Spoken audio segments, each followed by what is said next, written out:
You hearing this, Mike? Hey, Mason, this is Jim Harris. Testing. Okay, there we go. Yes, hey Jim, real quick. My comments are general. They don't relate to.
Go. Thanks very much. Good morning and welcome to the December 11th, 2021 meeting. Thanks to each of you who are here for your patience as well as those who are here virtually. We have Board Member Carantonis, Board Member Garvey, Chair DeFerranti, Vice Chair Crystal, and Board Member Dorsey. Thank you for joining us, those of you here in the courtroom and remotely, in the county boardroom, and remotely through Microsoft Teams. A couple of announcements before we get going. First, for those in the boardroom, here in the boardroom, we ask that you wear a mask if you are unable to maintain a 6-foot distance from others. There's signs on the back of the benches that can help you. I see most of you have been able to do that. Thanks very much. Board members and senior staff have all been vaccinated, but out of an abundance of caution surrounding variants and breakthrough cases, we're spread out, social distancing, and we will wear masks when distancing is not possible. You will see us take off our masks sometimes to speak. Some members of the public, county staff, and other presenters are participating remotely. That's part of our hybrid meeting model, which we will continue to offer in 2022. For in-person speakers, you're welcome to remove your mask when it is your turn to speak when you're up at the podium. The podium height can be adjusted by using the up and down button arrows on the right. They're on this side, the right as you face us at the dais. If you're submitting documents as part of your testimony, please hand them to the clerk with your name and contact information on all documents. For remote speakers, please keep your microphones muted and your cameras off until you are called on to speak. You will need to unmute yourself using *6 if you're on the phone, or by clicking the microphone button on the toolbar if you're using the Teams app on a browser.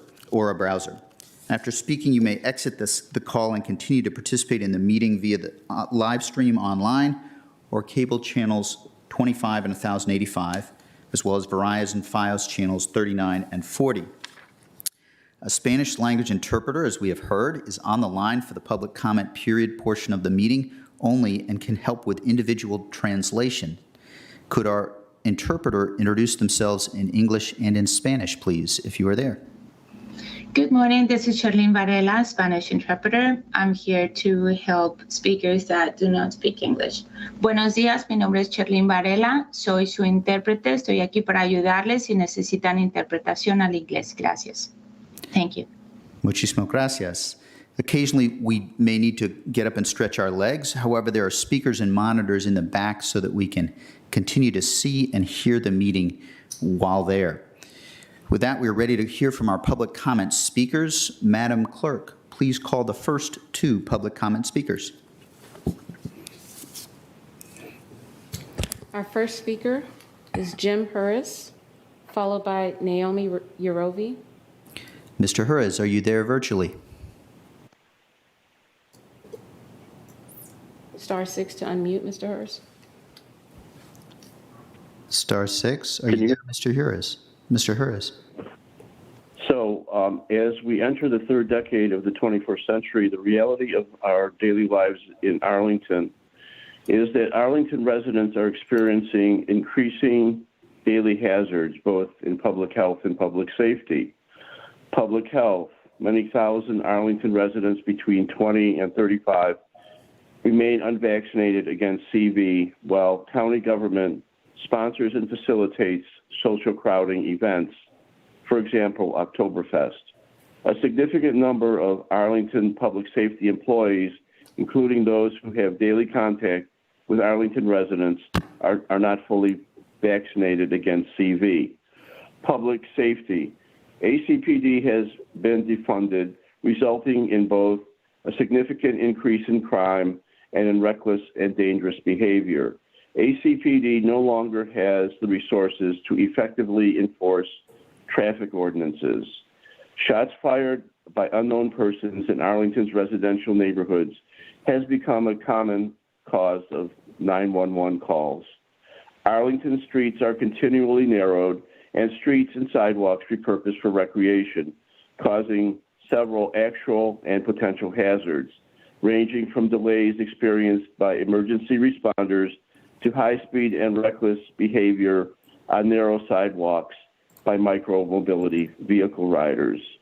School resource officers have been removed from Arlington Public Schools, resulting in increased number of serious incidents in school. Were it not for the county's feel-good public information bureaucracy and local media owners and publishers trading conformance to the status quo for increased revenue, Arlington residents would be aware that the county is becoming an increasingly hazardous place to live and work. Back to you. Thank you, Mr. Juarez. Next speaker. Our next speaker is Noemi Yurovi, followed by Audrey Clement. Ms. Yurovi. Yeah. Hello? Hello. Go ahead, Ms. Yurovi. Yeah. I want to, we are worried as a community and parents, the parents from Kenmore Middle School. We are very worried because in front of school is a store, the cigarette electronic store and other things are not good for our kids because our kids are very noisy and then they want to see what is going on and it's very dangerous for our kids. And then we just ask if you can talk with the owner or you can do something about it because they can relocate it in another place because that is not good influence for our kids. Thank you, Mr. Yurovi. We will respond to all speakers at the end, so you can stay and listen. After we've heard all speakers, we'll provide brief responses to each issue raised. Next speaker. Our next speaker is Audrey Clement, followed by Maria Sosa. Ms. Clement. Yes, can you hear me? We can. Go ahead, Ms. Clement. Okay. I'm Audrey Clement from Westover. You may have heard the news that the site of the demolished Rouse estate has been sold to an out-of-state right for $26.7 million. The current plan is to construct 9 McMansions on the 9.5-acre grounds where an architecturally significant farmhouse and historic Civil War encampment once stood. Depressing as this sounds to civilized people everywhere, it's even more unsettling to read Washington Business Journal's narrative of County Board's role in facilitating the destruction of the Rouse estate. According to Alex Coma, quote, county leaders gave serious thought to enacting zoning restrictions to prevent private development there, but the county couldn't act quickly enough to prevent the demolition of the historic buildings on the property, end of quote. Actually, the county sat for 12 years on the recommendation of its own consultant to declare the estate historic. It agreed to conduct a hearing on the matter only after local preservationist Tom Dickinson submitted a citizen's petition for local historic designation.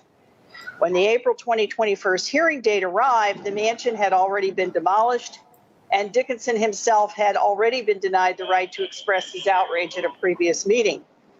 At the hearing, County Board added insult to injury by voting against historic designation for the site. COMA excused the county for, quote, reasoning there wasn't much left to preserve now that the structures were gone. This isn't right. Recently, the Northern Virginia Conservation Trust celebrated the success of its Save the River Farm campaign through a donation of $1 million by Marcia Zeck and her husband to preserve the historic river farm. Arlingtonians could have enjoyed the same success had they elected leaders committed to historic preservation. Thank you. Thank you, Ms. Clement. Next speaker. Our next speaker is Maria Sosa, followed by Nancy. Ms. Sosa. Are you there, Ms. Sosa? Señora Sosa, ¿está ahí? Okay. We'll go on to the next speaker, and if we can loop back, we will. Our next speaker is Nancy. Are you there, Nancy? Nancy, ¿está ahí?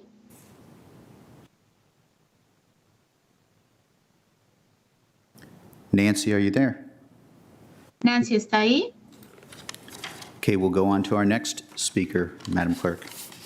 Beatrice Mejia, followed by Mike Cantwell. Ms. Mejia? Sí, acá estoy. Buenos días. Como mencioné antes, la razón también de estar acá es para que el condado pueda tomar cartas en el asunto y controle la criminalización que existe por parte de la policía a la comunidad inmigrante. Es muy desagradable, muy feo cómo se leen en periódicos la forma en la que criminalizan a la comunidad simplemente por ser indocumentados. También somos parte de la comunidad de Arlington. También esta es nuestra ciudad, están aquí nuestros niños, es lo que le estamos heredando a nuestros hijos. Merecemos respeto. Creo que nosotros como comunidad engrandecemos este lugar. Señora, Momento. Un momento para hacer la interpretación. Good morning. As I mentioned before, I'm here today because I want the county to do something to control criminalization of immigrants in Arlington. It's very upsetting to see and read in the newspapers that the way they talk about immigrants in Arlington. We live here, we're part of the community, our kids live here, and we deserve respect. Adelante. Gracias.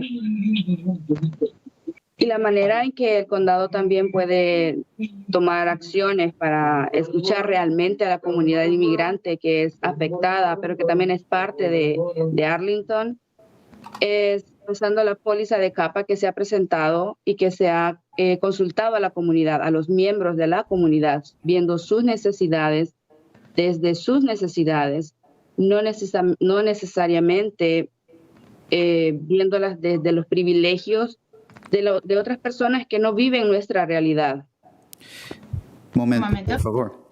We Go need the county to take action and listen to the community because we are affected by this, and that's why we want Arlington County Board to support CAPA. And this is something that has been talked with the community, and it's based on the community needs. So that's why we want you to support us. Okay, thank you. Bien, gracias. Sí. La comunidad.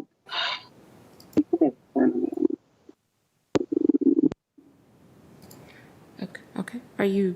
Ms. Mejia? Señora Mejía. Sí, estoy acá.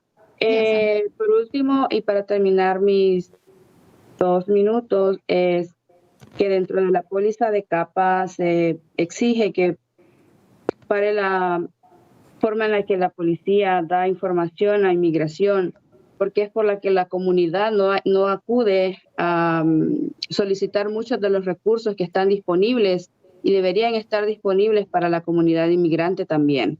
Un momento. And just to finish, I want to say that the policy of CAPA wants the police to stop sharing information with immigration. That's why us, the immigrants here in the community, do not ask for resources that are available in the community because of this sharing of the police with immigration. Thank you very much, Ms. Mejia. And to our translator, please, thank you, thank you very much. Madam Clerk, next speaker. Gracias, señora Mejia. Our next speaker is Mike Cantwell. Mr. Cantwell.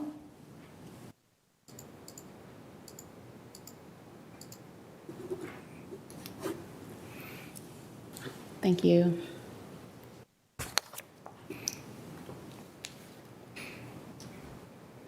Morning. You need to press the button at the bottom of the mic. There you go. Can everybody hear me? Good. Good morning. My name is Mike Cantwell. I'm a longtime resident of Arlington and the Vice President of Fair Vote, Virginia. Elected officials in Arlington routinely talk about how progressive they are, but have done little to change Arlington's 90-year-old form of government or Arlington's 90-year-old election laws. County board members, you have the power to make Arlington more fair, more inclusive, and more representative. I encourage you to take the following actions. Direct the Director of Elections to use ranked choice voting for county board and school board elections. Research shows that ranked choice voting elections increase candidate participation, increases the number of women and minority candidates, increases voter engagement, increases turnout, and increases positive campaigning. Add 2 additional seats to the Arlington County Board. 240,000 people live in Arlington, and thousands more will move into Arlington in the next few years. We need county board members to represent this large and growing population. Create 4 county board districts. The makeup of the county board should include 4 members elected from districts and 3 members elected from at-large. County board and school board elections should be held only in odd years. Eliminating annual elections will lower the barrier to entry for non-dominant political groups, and eliminating annual elections will also save money. I will conclude with a question.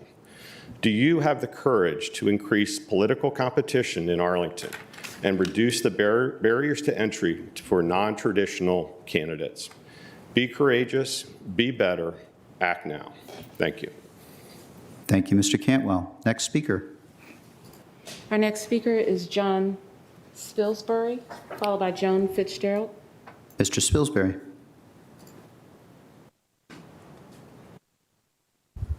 Good morning, members of the board, county staff, and fellow Arlington citizens.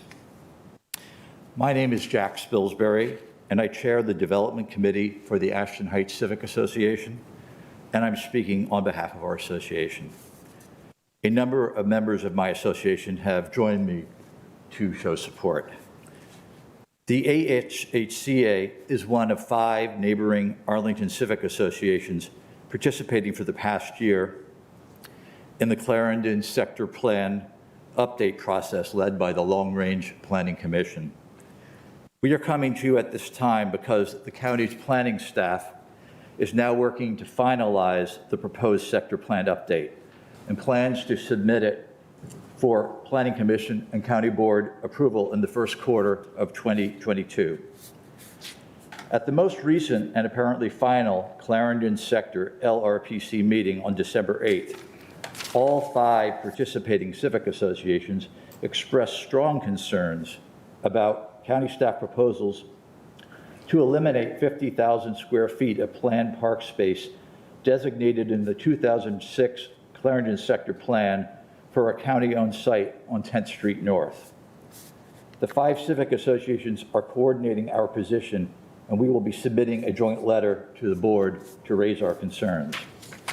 At the December 8th LRPC, we together expressed our opposition to land use scenarios in the most recent Clarendon Sector Plan update documents that would eliminate or significantly reduce the planned contiguous park space at the county-owned site, which is currently shared with Fire Station Number 4.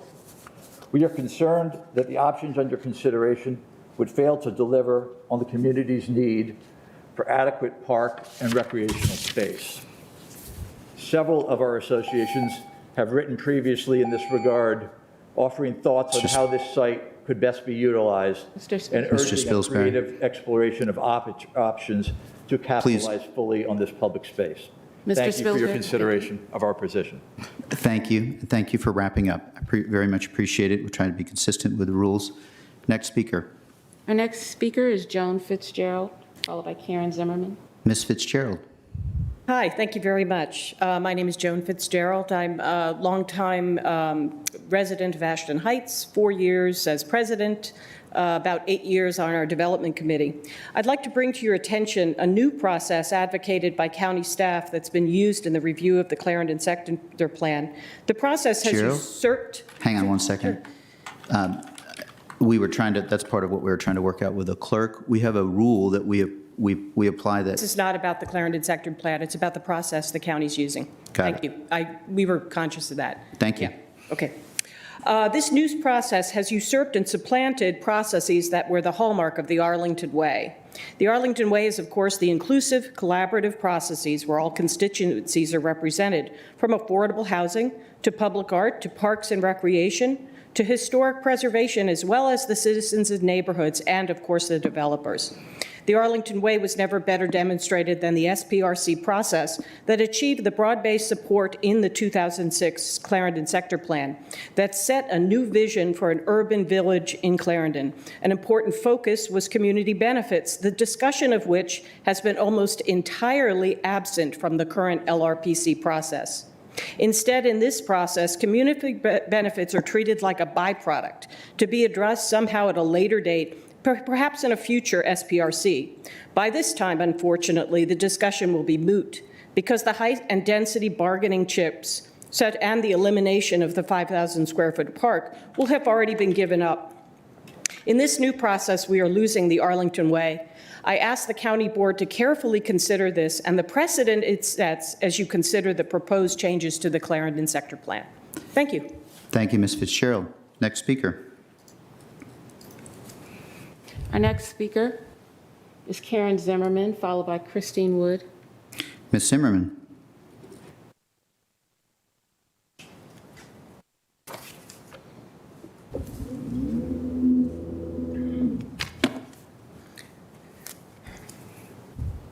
Hi, my name is Karen Zimmerman. I live in the Terrell Heights neighborhood, just a few houses in from the intersection of 18th Street and Patrick Henry. I'm a mom of 3 children, 1 that attends Swanson and 2 that attend Cardinal Elementary. In addition, I'm a teacher here in the county, and in recent years, I've taught pedestrian safety to elementary school children. Only 2 blocks away from the new walkable elementary school, there's a major pedestrian safety issue at Patrick Henry and 18th Street. This intersection is also the most direct route for many of our neighbors, including the elderly who frequent the farmers market, library, and shops. Over the years, we have put Band-Aids on this intersection with renovations that have fallen short. I've witnessed car accidents and personally experienced near misses. But this year, with the 700+ children attending Cardinal and Westover as an active and walkable community, we need immediate action. This intersection has always presented a major concern because of the high amount of car traffic, the speed of cars coming from both hills, the low visibility, and the blind corner as you approach. When Cardinal was being designed, APS conducted a pedestrian study that identified this intersection as acceptable with improvements, and bulleted was adding crossing guards and intersection improvements. None of this was implemented, yet small children, since the beginning of September, are crossing the intersection at their own peril. Arlington County prides itself in walkability and community, which we, of course, fully support. Yet the only safe option, even though I can see Cardinal Elementary from my house, is to trust that my 8 and 10-year-old daughters are going to follow my direction and walk blocks out of the way in order to get home. I'm also trusting that my middle schooler and her friends will be vigilant and off their phones when they cross. Some neighbors have decided to avoid this problem altogether and drive their kids to their walkable school. I'm a tall, alert woman who does not feel safe crossing this intersection. Imagine how it is for these kids to be seen. Thank you, Ms. Zimmerman. We will provide response and thoughts once we finish the next 2 speakers. Next speaker. The next speaker is Christine Wood, followed by Brooke Alexander. Ms. Wood.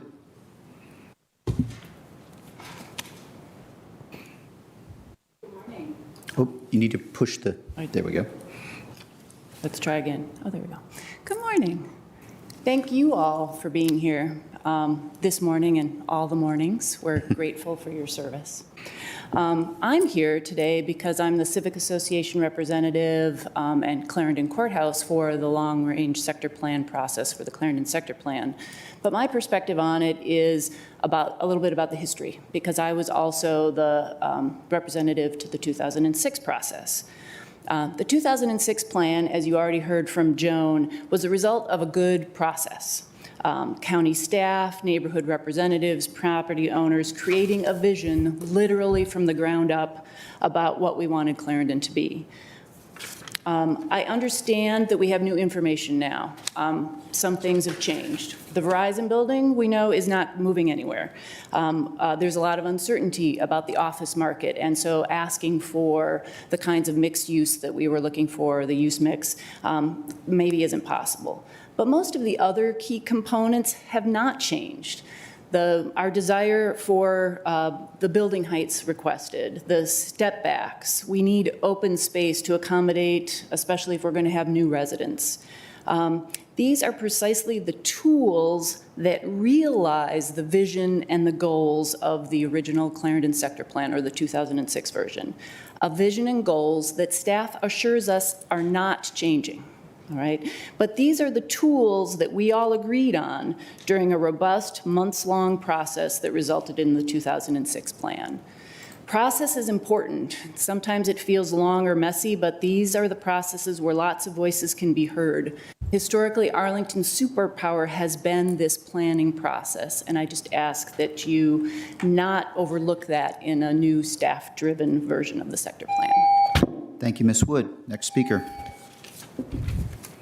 Our next speaker is Brooke Alexander. Ms. Alexander.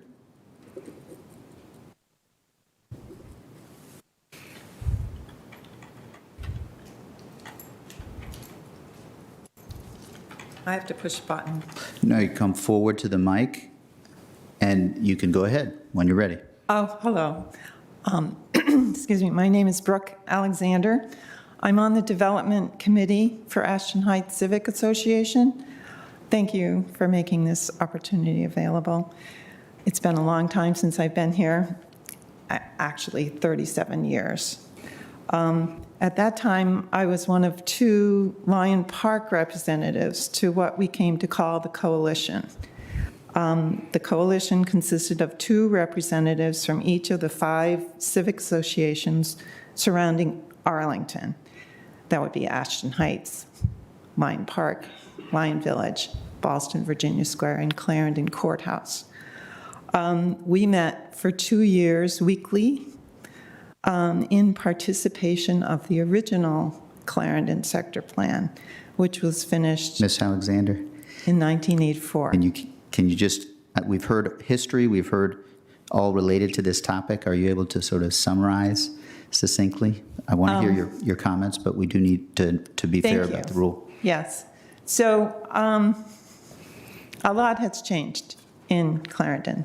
The metro came in since 1984.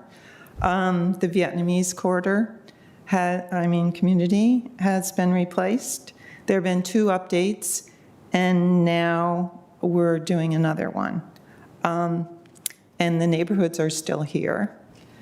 I was doing other things in the interim since 1984, but I joined the Development Committee this spring and have been working,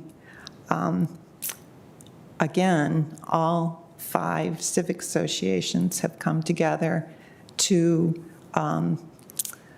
work on this. Our highest priority is the 50,000 square foot Thank you. public space in Clarendon. Thank you. Thank you for coming back. And Sorry, one other thing I wanted to say is that you have a very talented staff in Thank you. Arlington, and I am sure that they can help us with this. Thank you. thank you, Ms. Alexander. I believe that's all speakers. I don't know, Madam Clerk, if there are other speakers on the line. I think that covers I it. believe but- that completes our speakers. Okay, so I'll start I'll start from the beginning, and we will cover for sure the Clarendon sector plan and a number of other items. We'll start with Mr. Hurres, and we may have staff, county manager, or colleagues jump in if I haven't covered everything, or if you wish to speak on a particular item. Start with Mr. Hurres, public health and public safety. This week we learned we have the federal data. Arlington is the highest vaccinated. Based on all my reviews, it's the highest vaccinated county in the state of Virginia. We have been focused on vaccination and public health, and our public health director, Dr. Ruben Varghese, has been relentless, as has our county manager. We have more to do. Boosters are critical. We're finding out about Omicron, but we are doing everything we can. We are down this month in the number of hospitalizations. And we're finding that breakthrough cases still exist. That's, of course, of concern with Thanksgiving and the winter time, but we are doing everything we can, and I think doing very well on public health. There's certainly more we can always do. With respect to public safety, it's actually not accurate that we've defunded the Arlington County Police Department. We have, in fact,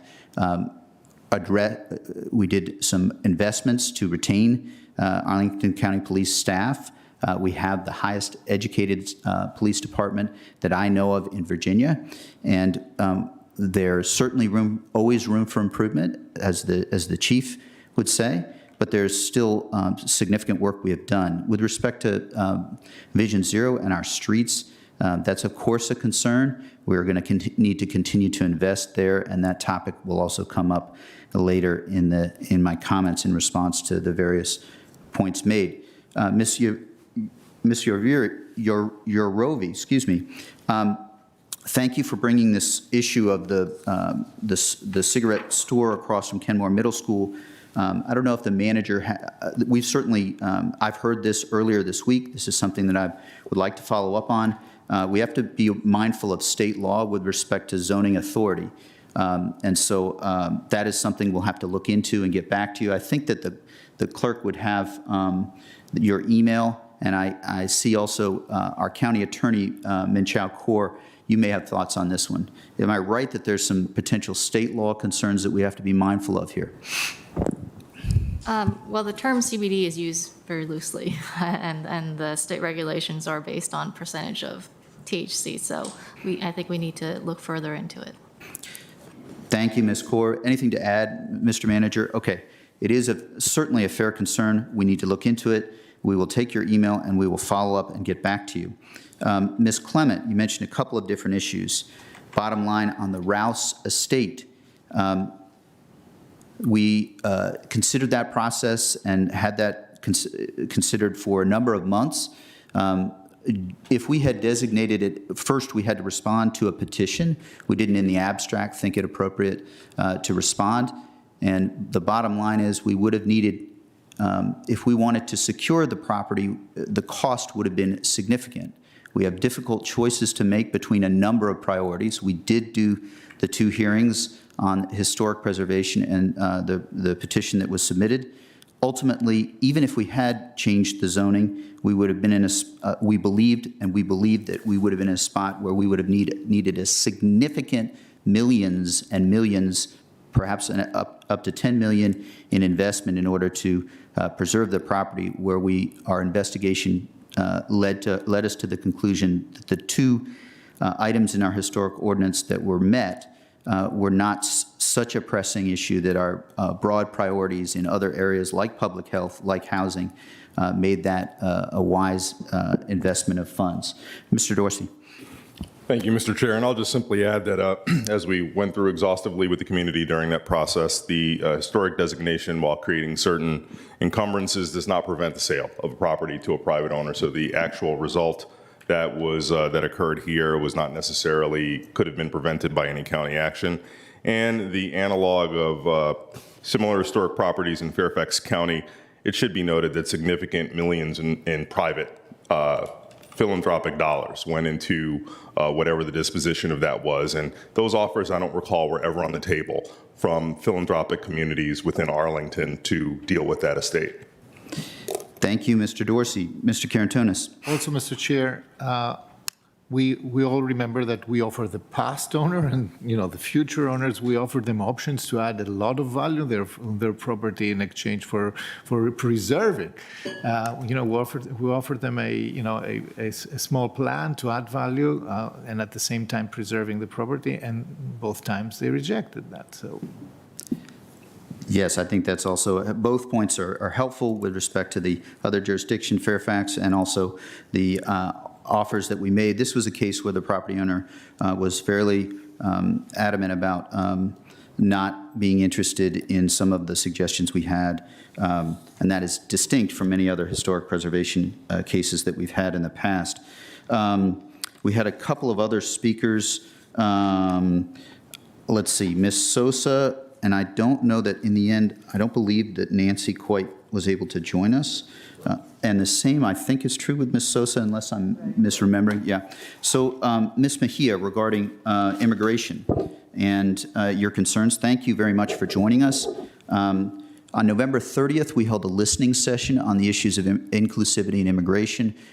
This board and our community has been resolute in 2007, 11, and 17 in passing resolutions, but also making it our county policy to be inclusive with respect to our immigrant community and to focus on safety. We're continuing that work to see what other steps we might move forward on. As a general rule, our law enforcement, there's certain things that legally we are required to do with federal authorities such as the FBI and ICE, but with respect to items where we're not required, our focus is safety and not on enforcing federal immigration law. That has been the policy. That will be the policy. We're looking at ways in which we can, if there are any ways in which we can tighten that policy in coordination with our law enforcement. Thank you for raising the concerns. Narrowly, the follow-up from November 30th will be a set of notes that we will then bring together the themes of about 8 conversations that we all participated in that day that we will work on to see what additional steps we can make to make sure that safety is our focus and our immigrant community and families feel welcome in Arlington and are safe. Mr. Cantwell, you came with suggestions on Fair Vote Virginia. We did, as I believe you know, we did hold a work session on ranked choice voting. I know it's a subject that continues to be for consideration and one that we as a board will likely take up over the coming months and year. But there were issues raised in that session regarding implementation that gave me pause, and I want to make sure that we think all of those through. There's significant implementation challenges that are there. And with respect to your other 2 items, I'll come back to those briefly, but Ms. Garvey, go ahead. Yeah, no, I just want to thank Mr. Cantwell for coming, and the group is interesting, these proposals that they've got out. I'd be happy to talk to people about it a little bit. I've been in elected office here for about 25 years, and I've taken some grief sometimes for encouraging non-traditional candidates, and I really always try to do what's right for Arlington. My observation is that some of these recommendations I think maybe could be better, like ranked choice. Mm-hmm. Some of them I think actually would not work as well, and I have some reasons for that and would be happy to discuss it, mostly by observing what's happening in other regions and other jurisdictions who have these kind of things set up already, and I'm not seeing that actually makes things better. So just happy to talk with people. That's basically my message. Thank you, Ms. Garvey. That's true for me, too, with respect to your other suggestions and thoughts regarding the 2 additional seats in the 4 districts. I'm open to conversation there. I do also, one of the challenges that we'll be considering over the coming years how we make sure that we have broad representation as far as membership on the board. And for me, board member compensation is something that we also ought to consider, to be honest. But you asked a question with respect to each of us and the courage. I am happy to engage, and I think you will find next year that I will engage on those topics. Yes, sorry. Good, Matt. Go ahead.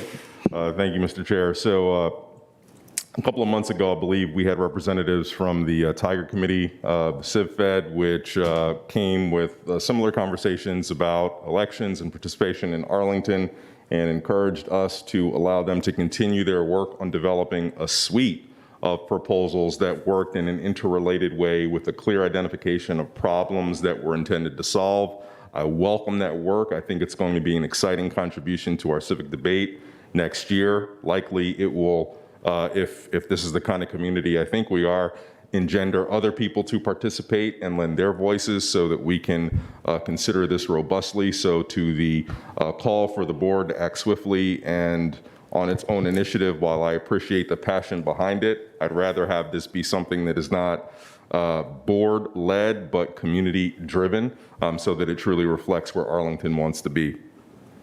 Thank you very much, Mr. Dorsey. And there was actually a specific letter we did receive asking us to not rush too much from the Civic Federation and consider the conclusions of the Tiger Grant. But what you've heard is we're happy to engage in that conversation and do want it broadly shared. So we'll look forward to that over the coming year.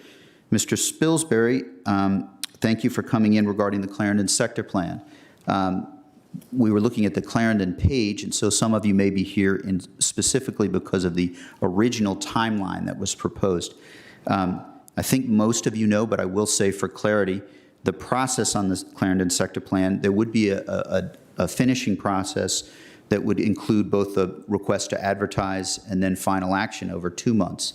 But a few of you raised the concern that you want engagement before then. We received a letter, we all looked at a letter from the civic associations involved a number of months ago. I tried to provide feedback then. We're going to continue that outreach, and there will be public engagement over the coming months on that. I don't know, Mr. Manager, if you wanted to provide any other detail, or colleagues. 2 points. One is we are continuing the process, and there will be many more opportunities for input. And a point of personal privilege as an Ashton Heights resident, there are 2 things that in 2006 weren't fully considered that I think have changed the circumstances. First, one of the speakers noted that the Verizon building, and despite pleas and entreaties from me personally and from other people, we would like that perhaps moved to provide the opportunity for open space that was conceived of originally. And in 2006, Fire Station 4 was thought to move to another location. Given that's the first new fire station for my house and all our Ashton Heights neighbors, that's going to be staying in the area. So those 2 things by themselves occasioned at least a partial relook. And I know that the civic associations have addressed that, but there are some complicated issues that weren't handled back then that we're going to take a look at. But everybody has my commitment to make sure that we at least follow through on the initial spirit from 2006. Thank you, Mr. Manager. Those are significant events of change.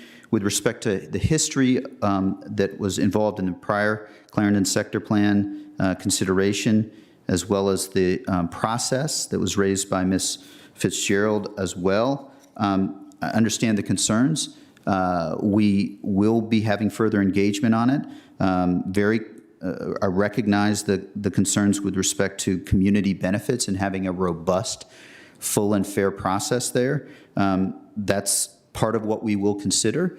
It's also the case that we have these new facts, new realities of the Verizon building and the need for a new fire station that are relevant, and as we consider the next steps on this plan. So first, know that the original timeline doesn't mean that all of the decisions would occur now, and then the additional points from the manager, there will be more to come on this issue for sure. Ms. Zimmerman, you came with your children. We received a letter this week. I think you got my comments in response. I'll ask the manager to speak to it in a minute. I only was a teacher for 2 years.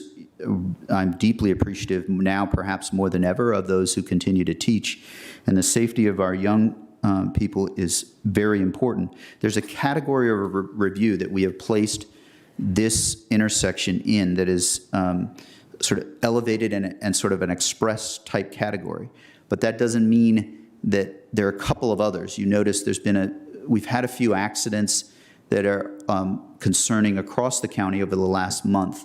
And for a community that is lower in terms of pedestrian accidents than most communities in the country, it's been very hard to see. There's one on George Mason, there's Green Valley.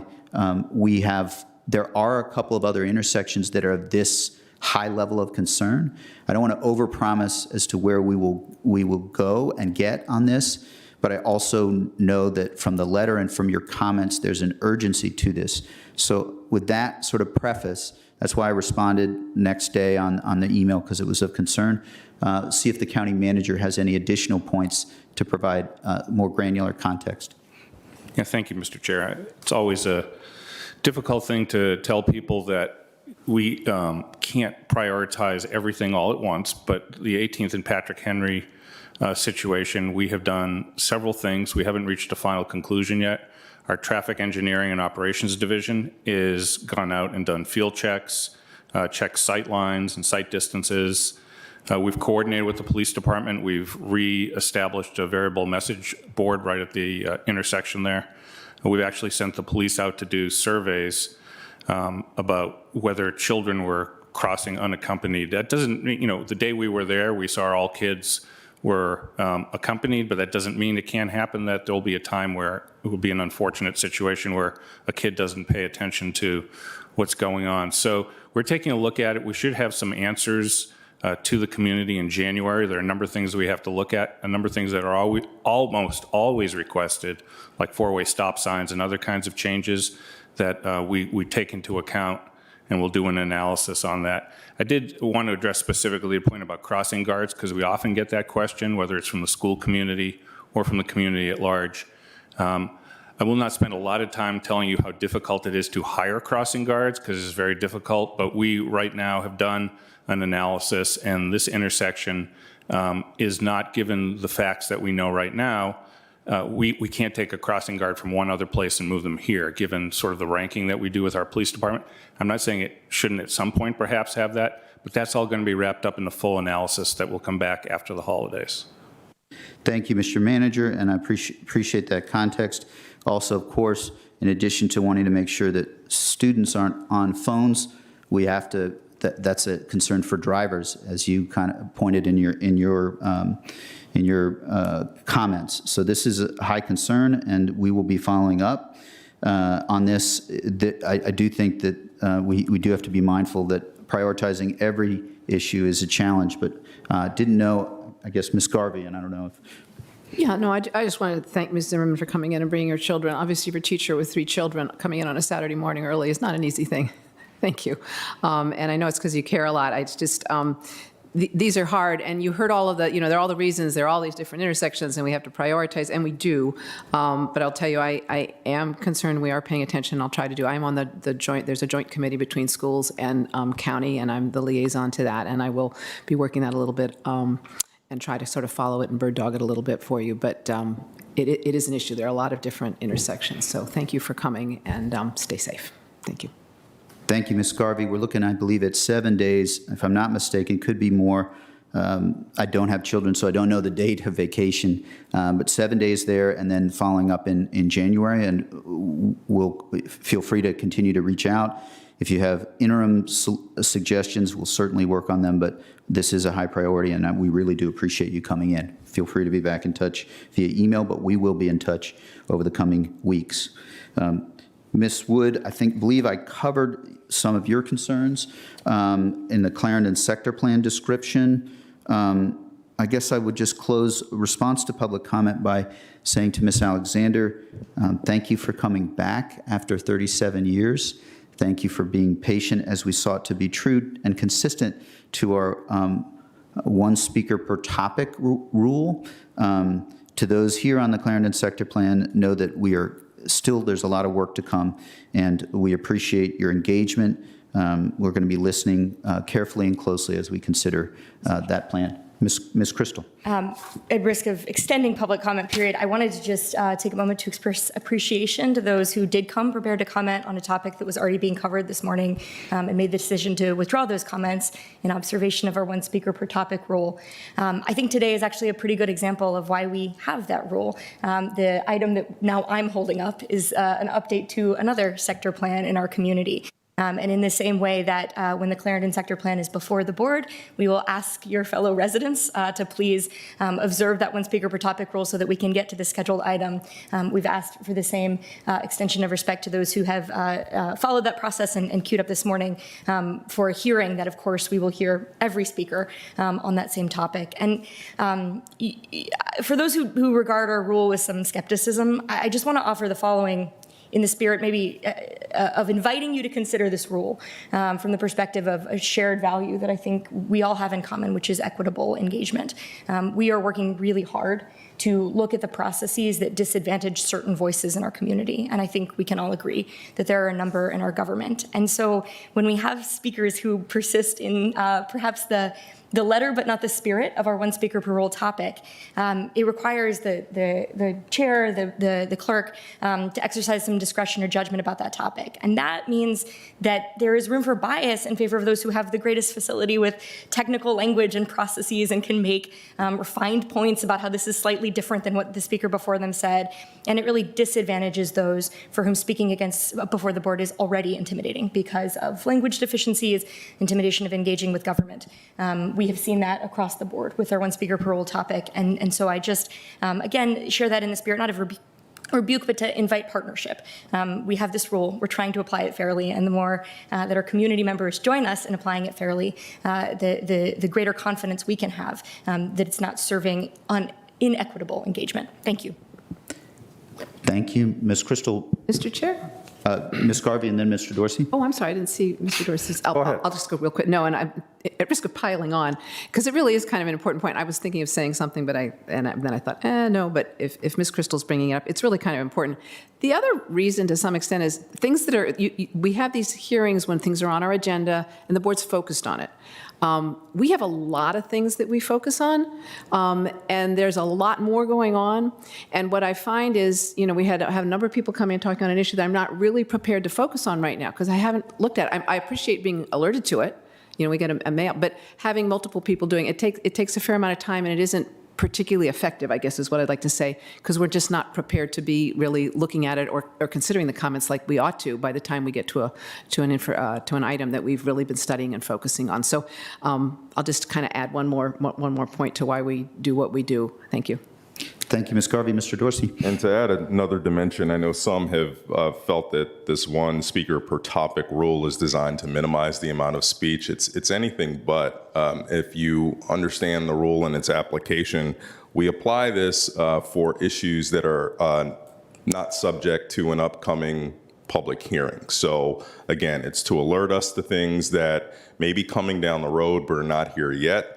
And we do, as a board, provide many other opportunities to engage directly with our public in ways that are much more meaningful than a 3-minute one-way dialogue. In fact, every week you can connect with a member of the board during our Open Door Monday periods. Those are now held virtually, so they are of maximum convenience. And you can take the opportunity to participate in one of those or to come every week, so that you have an opportunity to engage in a dialogue with each and every member of the board.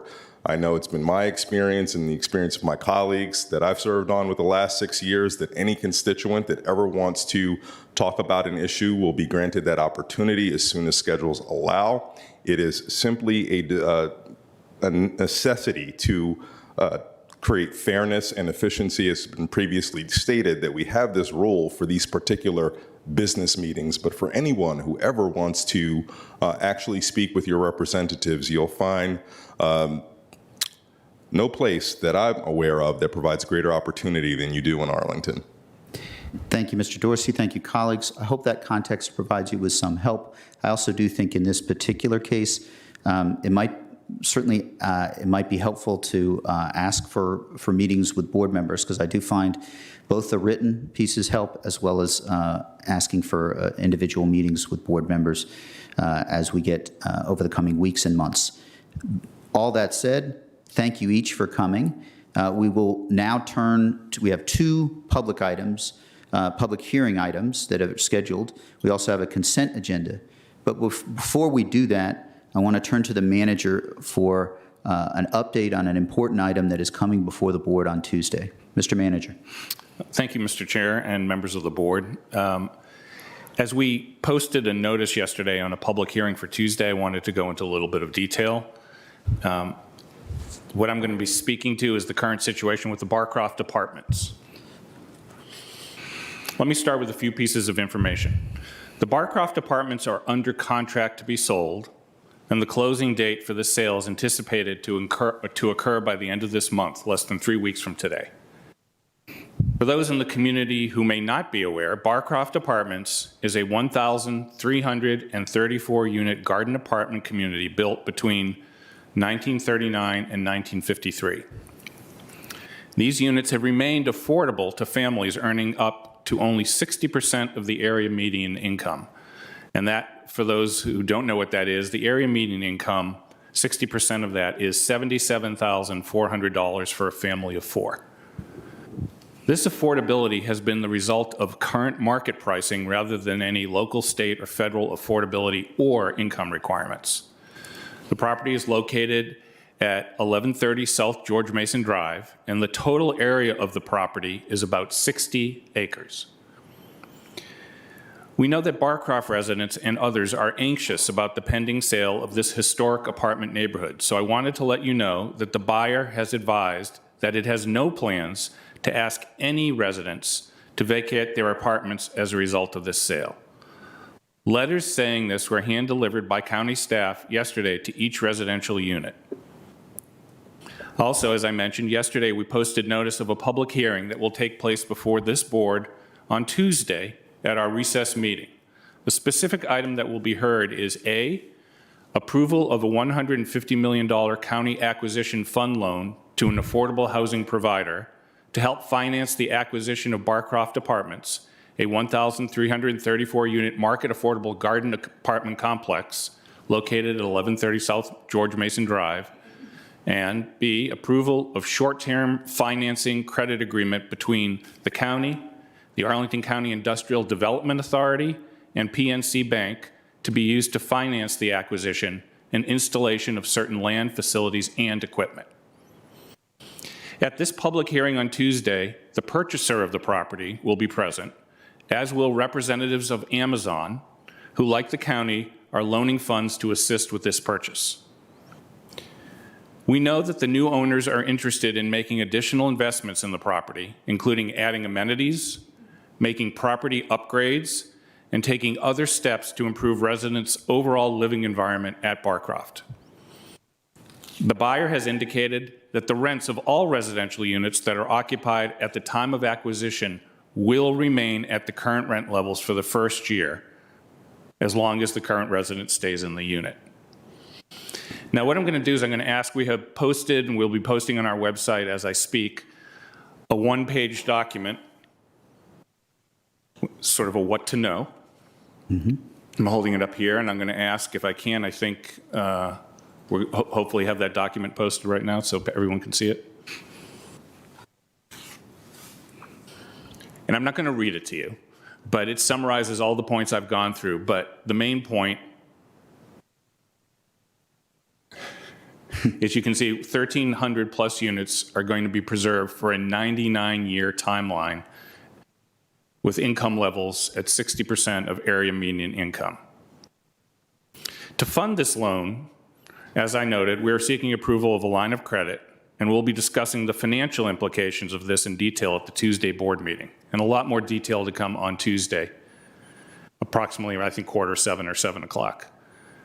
We'll have a lot more to say, but I didn't want my update to obscure the fact that this is the single biggest effort we have made as a government, and this is really a once-in-a-generation opportunity for our community to preserve the largest neighborhood of affordable housing units in the county for the next century.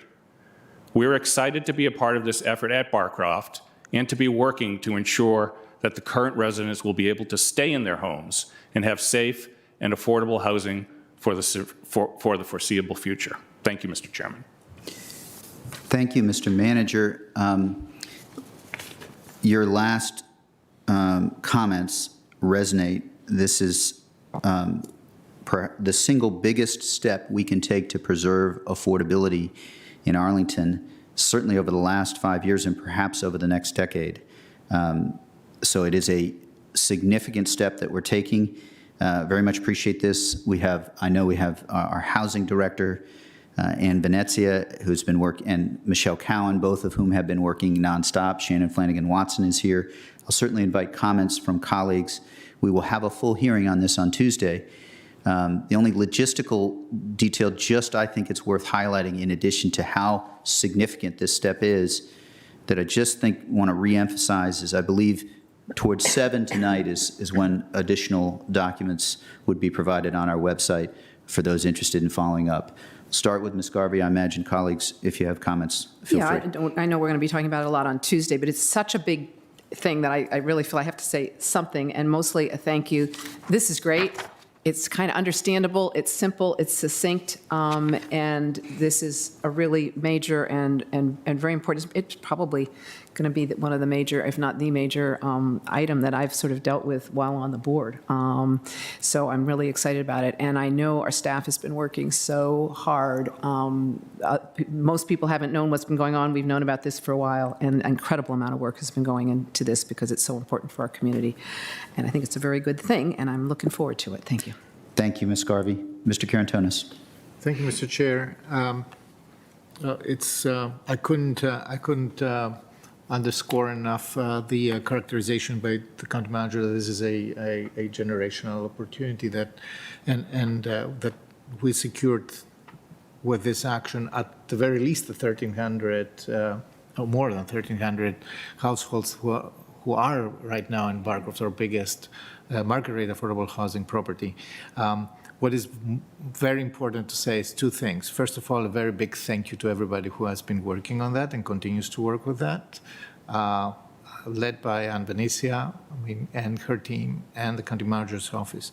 This has been a very heavy lift. It continues to be a very heavy lift, so we thank you very much for that. The second thing is the sense of since yesterday, actually, county employees have been distributing preliminary information on this at the Barcroft apartments. We have to think about these residents who have been living there for many months on a month-to-month lease without knowing what happens next, literally. And I believe that this will be very well received. And they should also know that they will be part of any visioning of Barcroft going ahead. This is not happening without them. This is just the beginning of involving them. Thank you. Thank you, Mr. Karantonis. I know there'll be more discussion, and the focus of our discussion will be Tuesday after 6:45. Ms. Crystal. I just also wanted to indicate, because I'm looking forward to a further discussion on Tuesday night on the specifics, that this also invites all kinds of questions, not only about the immediate purchase and sale of the Barcroft apartments, but what this could mean for, frankly, the next generation or two in Arlington County, what it might mean for our affordable housing goals for Columbia Pike.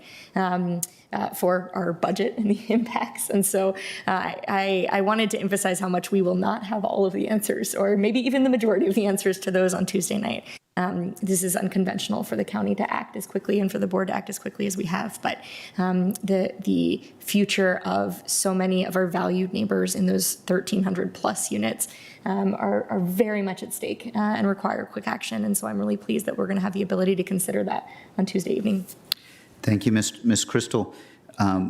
With that, we will go on, and I will ask the clerk to, Madam Clerk, we will now turn to our consent agenda. We have a number of items on consent. I'll just provide you with a little bit of context with respect to consent agenda items. Consent agenda items are ones that they are important, but we're still considering them through consent because there has not been disagreement on those items. Madam Clerk, I'll provide a little more context after we just check first whether there have been items pulled from the consent agenda. We have item number 16. Thank you very much. We will pull item 16, and with that, I will open the floor for motions on the consent agenda. Approval with the exception of item 16. Thank you, Mr. Dorsey and Ms. Crystal. The consent agenda has been moved. I will describe briefly after we take a vote, unless there are any comments, because it's consent agenda, unlikely to be in this case. So on that, with that, the question is on Mr. Dorsey's motion. All in favor say aye. Aye. Any opposed? Consent agenda passes unanimously, 5-0. I will describe a few of the consent agenda items before we turn to our regular agenda items. We have a short slideshow that'll provide a little bit of background. So the first item is a child care center. Ms. Crystal and all of us have noted in our last 2 months how important child care is. This is a new child care facility in Ballston that we're thrilled will provide 33 slots to help children. It's on North Quincy Street. We're very pleased with this, and it'll be reviewed by the county board again in December of 2022. The next item is George Mason University covenant and vacation that we took action on as part of the consent agenda, excuse me. This item, we enacted an ordinance to vacate portions of an old sanitary sewer and utility easement on George Mason property in exchange for new easements and a covenant to maintain and license for access that requires George Mason to maintain certain stormwater management facilities on George Mason University's property. They're constructing a new building. You can see a schematic in this slide, and there are many ways in which this will be transformative and beneficial for our community. It will include digital and technology-related education, but it also, we have to be mindful of the increased floods that we're seeing, and stormwater management continues to be a priority. The county code prohibits construction of buildings over public storm or public sanitary sewers. In this case, however, George Mason is a state entity, so we do not have, it's exempt from the county review and approval plans of our building inspectors. We've nevertheless taken some steps here to address concerns, the risk of flooding and impacts to public health and safety due to constructing these stormwater facilities. George Mason has agreed to enter into a covenant to maintain and license for access, maintain and license so that access can be provided for inspection, repair, and replacement of these new stormwater management facilities on its property. The agreement will also allow the county to access the property in the event of an emergency for necessary repairs, but does not obligate the county to perform any repairs or maintenance itself. So this is an important step that we're taking, and that was item 13 in the consent agenda. Item 15 is continued work, an easement that we are receiving for a small compensation, and this essentially will continue our multimodal street improvement work and particularly help us with sidewalks. I think this is important to note just because for years we've been trying to invest in Columbia Pike, and this is a great way to continue that work. The next items 20 and 21 continue with our housing theme. Permanent supportive housing is a critical way that low-income residents and residents with disabilities are served, have wraparound services so that they can continue to live in their own units, but have services that support these items. So we have approved funding to continue 13 total slots, some in Buckingham and some at the gates of Ballston.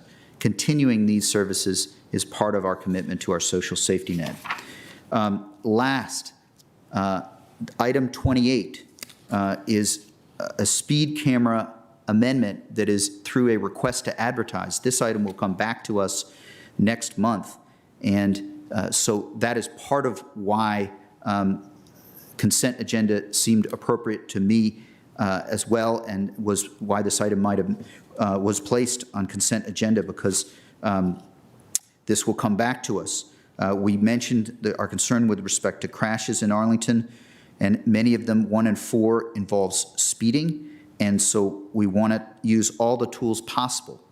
So speed cameras, in this case, they can either be run run by county employees, or they can be done via a contract. There are some restrictions in state law that require that we take steps to make sure that the purpose is for safety here and not any other.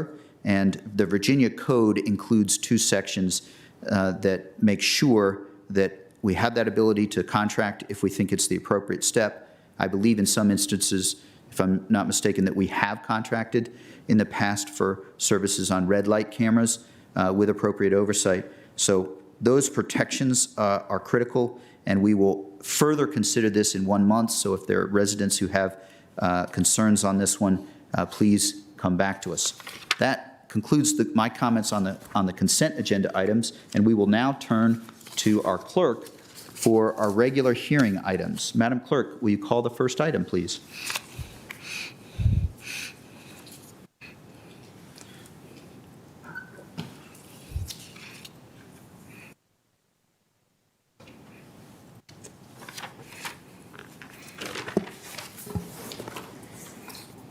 My apologies. No worries.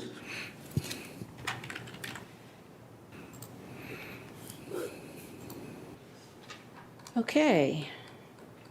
Item number 30 is a request to authorize advertisement of public hearings by the Planning Commission and the County Board to consider the following elements associated with the Pentagon City Planning Study, which is the adoption of the Pentagon City Plan, the GLUP map booklets and amendments, the Master Transportation Plan and map amendments, and several county zoning ordinance amendments concerning multifamily dwelling districts and mixed-use districts and special planning area regulations. Thank you, Madam Clerk. I'll go to our manager, Mr. Schwartz, for the staff presentation. Thank you, Mr. Chair, members of the board. Matt Matuzik will lead the presentation, assisted by other staff as necessary. So over to you, Mr. Matuzik. Great. Thank you, Mr. Manager, and good morning, everyone.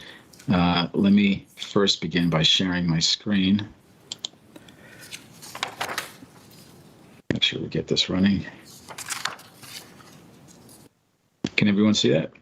We can. Go ahead. Thank you. Great. So again, good morning. For the record, my name is Matt Matuzik, and I'm with the Planning Division. I'm joined today by several other staff from the Department of Community Planning, Housing and Development, the Department of Environmental Services, and the Department of Parks and Recreation.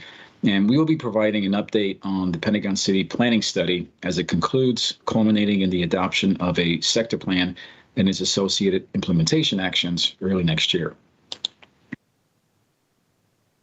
As noted in the staff report, this item reflects 4 components associated with the Pentagon City Planning Study, specifically the Pentagon City Sector Plan and its associated amendments to the key policy documents, which will ensure it can begin to be implemented immediately.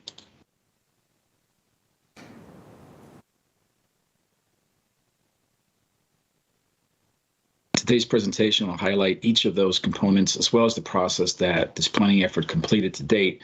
I realize not everyone may be as familiar with the study, and therefore we wanted to first begin by providing some background information to ensure we have a common starting point, which is something I suspect anyone watching may benefit from. With that, let me begin by establishing the starting point for the entire process.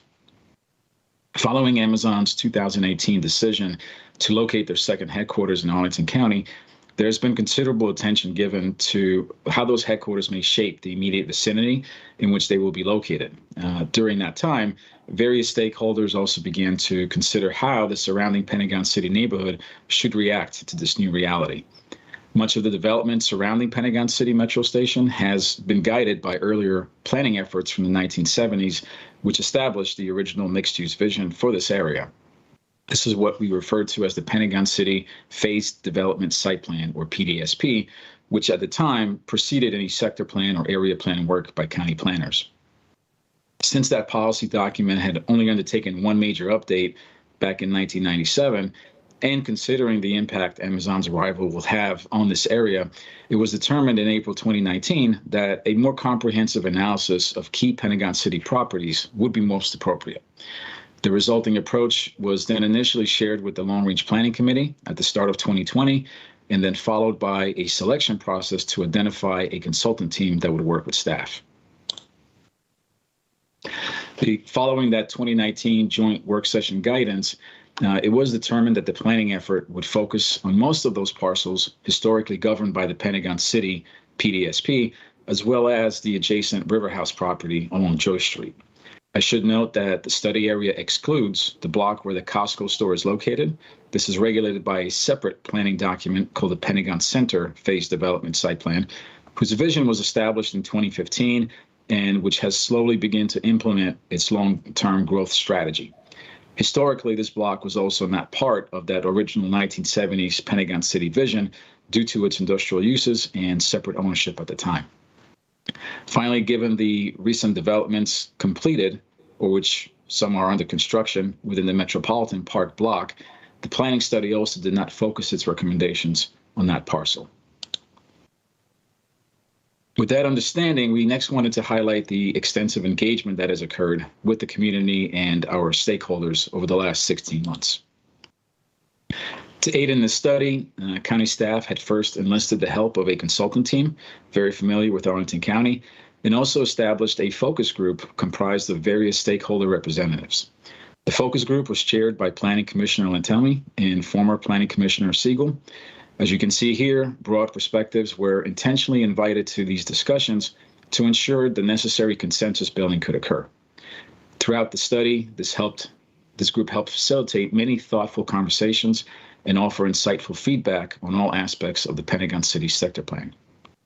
I would also like to acknowledge the contributions of our biophilia subcommittee, who ensured this element would be highlighted throughout the sector plan and informed how this policy document could educate others on the various interpretations and benefits of biophilia. Beginning in the summer of 2020, the first 12 months of the planning process began with stakeholder interviews, leading to a formal community kickoff in September and 5 additional public workshops over the coming months.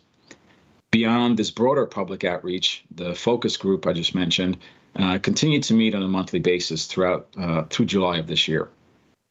Staff and consultants also utilized virtual office hours in the second half of the process to ensure additional opportunities were also available to discuss feedback. All of this occurred virtually, with one exception, in June of this year, where the biophilia subcommittee held a quite successful walking tour covering the entire study area. As the framework of the plan became available and early drafts were developed, staff also began to brief various committees and commissions throughout this fall. We've also facilitated a successful virtual open house in October, which was followed by a 3-week online engagement opportunity to solicit further feedback. While not shown on this slide, staff also presented this content to the Planning Commission and Housing Commission in early December. Next, I'll highlight some key components of the draft sector plan. So consistent with the intended purpose, the sector plan outlines the updated vision for Pentagon City and conditions under which future growth should occur, including updates to adopted policies necessary to facilitate its implementation. It does so by relying on several key components, which we will outline next. The growing outline of the plan really highlights how this document has incorporated key analysis and content previously requested by the community. For today's presentation, I would also like to focus on 2 sections in particular, the vision and the development framework. But before we do that, however, it is also worth highlighting the planning analysis summary that is strategically located between those 2 important sections of the document.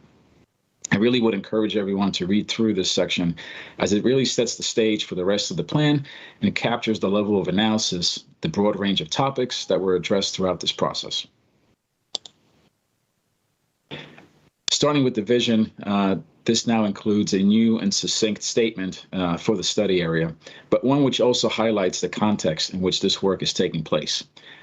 This approach, as well as many other elements of the sector plan, really reflect key priorities that were first introduced through the Livability 22202 outreach, which was conducted by the 3 civic associations well in advance of this planning process.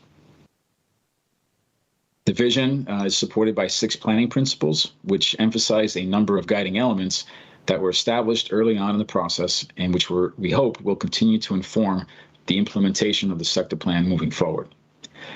The next series of slides shift gears towards the sector plan's development framework and have been strategically organized to correspond with the progression of our planning effort over the last 16 months. So once the draft planning principles were developed, the planning study prioritized improvements to the area's connectivity before any other aspects of the plan could be considered. The exhibit on the slide here captures the resulting network of pathways, or green ribbons as they're labeled, that intentionally account for several existing buildings that are expected to remain, while strategically weaving key sections of the study area together. The green ribbon branding found in the sector plan is also intended to improve the identity for this area. Our hope is that as key segments of this network become realized, Pentagon City can eventually become known for this cohesive, publicly accessible network. Beyond the general location of these pathways, visual representations of and cross-sectional diagrams help set proper expectations for how individual property owners can respond to these and deliver critical segments of this network as development happens. Another critical aspect of this plan is its focus on enhancing everyone's access to public spaces. This is achieved by establishing several public plazas and utilizing the Green Ribbon Network as a connective thread through multiple private properties. Just as importantly, the relocation of the southern segment of Joy Street onto the River House property will help achieve an additional acre of public park space, which is a critical enhancement that would inform future master planning efforts for Virginia Highlands Park. With respect to the private properties that may redevelop, the sector plan next reserves a minimum percentage of the site area that must first address vegetation and tree canopy. These figures have been carefully crafted to ensure a balanced approach between aggressive standards to support long-term growth, while also considering unique site challenges that will inform individual development feasibility. The minimum standards are also customized to reflect the uniqueness of the River House site, located on the western edge of the study area, as compared to the adjacent properties located further east and which were historically governed by that Pentagon City Pdsp. Once those figures were established, the planning effort next focused on how the remainder of the site could redevelop. This was captured by specific build-to zones for each property and associated massing diagrams to express permitted conditions at both the podium, lower portions of the building, as well as its tower segments. While maximum building heights have a certain level of flexibility within much of the study area, this guidance is much more pronounced at the River House site. Starting with the height transitions towards the southern end of that property, the current draft of the sector plan also includes further height restrictions along the entire western property line in response to feedback we've heard from the Arlington Ridge Civic Association. Transportation, when compared to the other three components of the sector plan's development framework, occupy more than twice as much content. And this is intentional given the role that it played in the study. It is supported by a traffic analysis that began prior to the planning effort and continued through this year as the vision for a preferred future land use scenario became identified. The transportation recommendations focus on enforcing an aggressive mode split that limits single occupancy vehicles to represent only 25% of each project's trips and emphasizes the reliance on a broader multimodal network as a key to accommodating future growth in this area. As Pentagon City grows over the next several decades, it is anticipated that sites within the study area may contribute as much as 10 million additional square feet of development. As that occurs, the area's land use mix is expected to evolve and deliver more residential uses, while generally accommodating a similar percentage of hotel and commercial uses we see today. It's important to note that these figures are predicated on several assumptions and market conditions which may change over time, thus requiring regular monitoring to ensure the accuracy of our forecasts for this area. The footprints shown here in white represent redevelopment opportunities that could begin to implement the updated vision for Pentagon City. Again, these are just illustrative exhibits and not meant to be regulatory in nature. Similar to other exhibits found in the plan, to assist with the visualization of key elements of that plan. Based on regular discussions with key stakeholders, our understanding is that portions of the River House property, the Fashion Center site, and the Brookfield block along 12th Street would represent the initial projects utilizing the sector plan. In exchange for access to the density we just covered, redevelopment will need to make strategic contributions to Pentagon City, which also benefit the broader 22202 neighborhood. The draft sector plan identifies what this means for each property and, to the degree possible, attempts to highlight if improvements are anticipated in the near term or further into the future. Those details will reflect a strategy which prioritizes public space and infrastructure improvements so that they can be delivered at the time of the site plan development. The remaining residual value of the new density called for in the plan will next focus on achieving sustainability goals found in the Community Energy Plan and on-site contributions to affordable housing.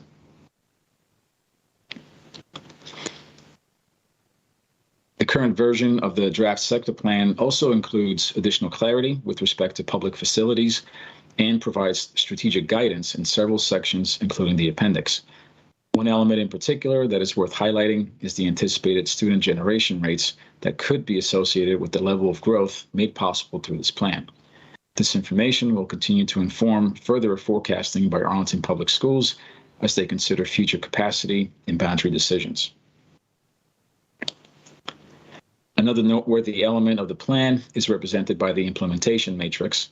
It now includes over 20 items organized by themes and which are identified and labeled by their recommended timing. Beyond some of the immediate steps to implement the sector plan, which we just saw at the previous slide, a number of subsequent studies are identified to address unresolved issues and challenges. Some of these were previously known but not included in the scope of the study, while others were identified during the course of our work and will require additional resources or perhaps an independent process with unique stakeholder involvement. At the start of the presentation, we noted several actions will also accompany the sector plan to ensure it can be implemented immediately. I'll briefly cover those next. Starting with the general land use plan map, staff's recommendations include several adjustments to ensure consistency with the sector plan. These include a number of land use designation changes, an expansion of note number 4, including its boundary to include the River House property, and renaming the revitalization district, as well as the introduction of multiple public space symbols indicating general locations of future parks and plazas. Supporting language will also be incorporated into the GLUP booklet, where the Pentagon City section will be expanded to capture the current planning effort. We are also using this opportunity to reflect the recent agreement between Amazon and Arlington County on the public facilities map. This will involve a new symbol indicating the planned location of the Arlington Community High School on the Penn Place site. The Master Transportation Plan amendments involve an expansion of the blue striped area depicting future connections so that it corresponds with the planning study area. And the preview that you can see on the screen also identifies 2 blocks of a segment of 12th Street to more closely align with its current purpose, which involves the transitway expansion.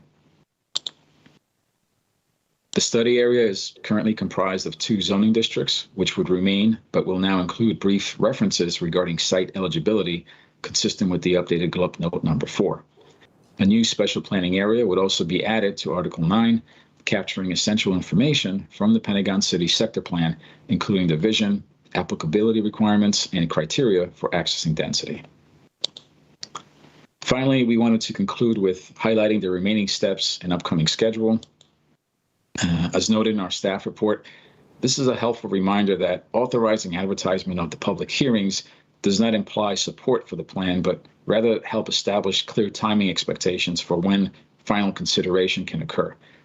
In that spirit, we wanted to remind everyone that public feedback on the draft sector plan will be accepted through the end of December, at which point staff will begin to identify further adjustments to the document, as well as amending our comment and response summary accordingly. We anticipate producing a 4th version of the sector plan in time for those February public hearings, And I should also note that earlier this month, the Planning Commission voted unanimously by a vote of 9-0 to recommend the county board proceed with the authorizing the advertisement of those items. As we preview that schedule, final consideration of the plan is anticipated to begin in late January with the Transportation Commission and continue through early February with the Planning and Housing Commissions. All of these dates are preliminary, as next year's schedule will not become official until early January.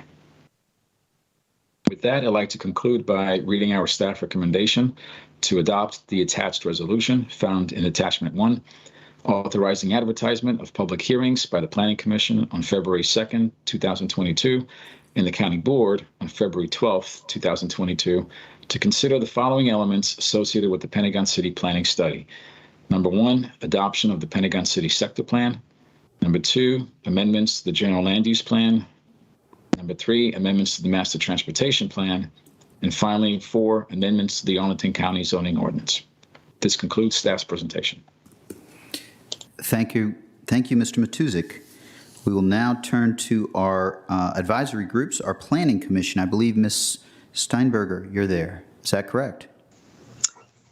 Yes. Good morning, everyone. Good morning. Commissioner Stein, Oh, I think you just went on. Planning Commission on this matter and any other matters. Would you like me to speak now, or? Sure. You just cut out for a quick second, but if you're ready and able and willing to speak on the item 30, Pentagon City, Mr. Matuzik's presentation, this item, go forth. I would also like to reference that Chair Len Telmy and former Commissioner Siegel are both on the line, I believe, and can provide additional context as they did chair the study explicitly. So I may have matters I wish to defer to them on, but in broad context, is what? But you're going to start with. I'm going to start, exactly. I just wanted to make their availability as an additional resource since they graciously are attending this morning's meeting. Great.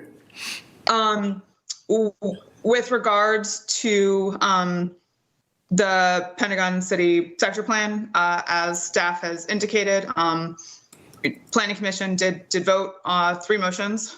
All were unanimously passed. I think that the nature of this was the main item heard at our carryover meeting this past month. And I think it was a spirited discussion on a matter of great importance to the community and one that has sort of been in the works for an extended period of time. And I think that the discussion reflected that. Certainly a lot of attention was paid to the bike network. And I think some of that can be reflected in the intentionality of how the planned bike routes are to be referenced rather than potential, but making the emphasis that they are actually planned and really emphasizing the need for that 15th Street connection is really the main east-west connecting piece. Both of those changes are reflected in the motions that were passed. And I think that was a key component that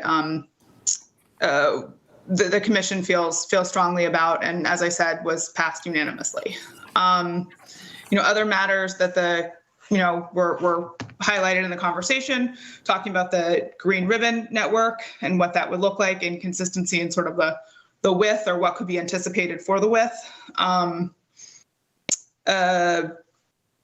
Some of the developer site owners were expressed, looking for greater clarity with regards to affordable housing planning on site, tree canopy expectations, and such. But I think those are, again, things that can be, we're not the dominant factor in the conversation. And I think that really, the heights at River House, there were certainly some discussion on that, and some of the community did express concerns with sort of what the building up of that area would reflect. I think the county staff provided a very clear response with regards to the interplay of the neighborhood conservation plan from several years ago and what that looks like in terms of policy directives and the anticipated growth we're going to see in that region.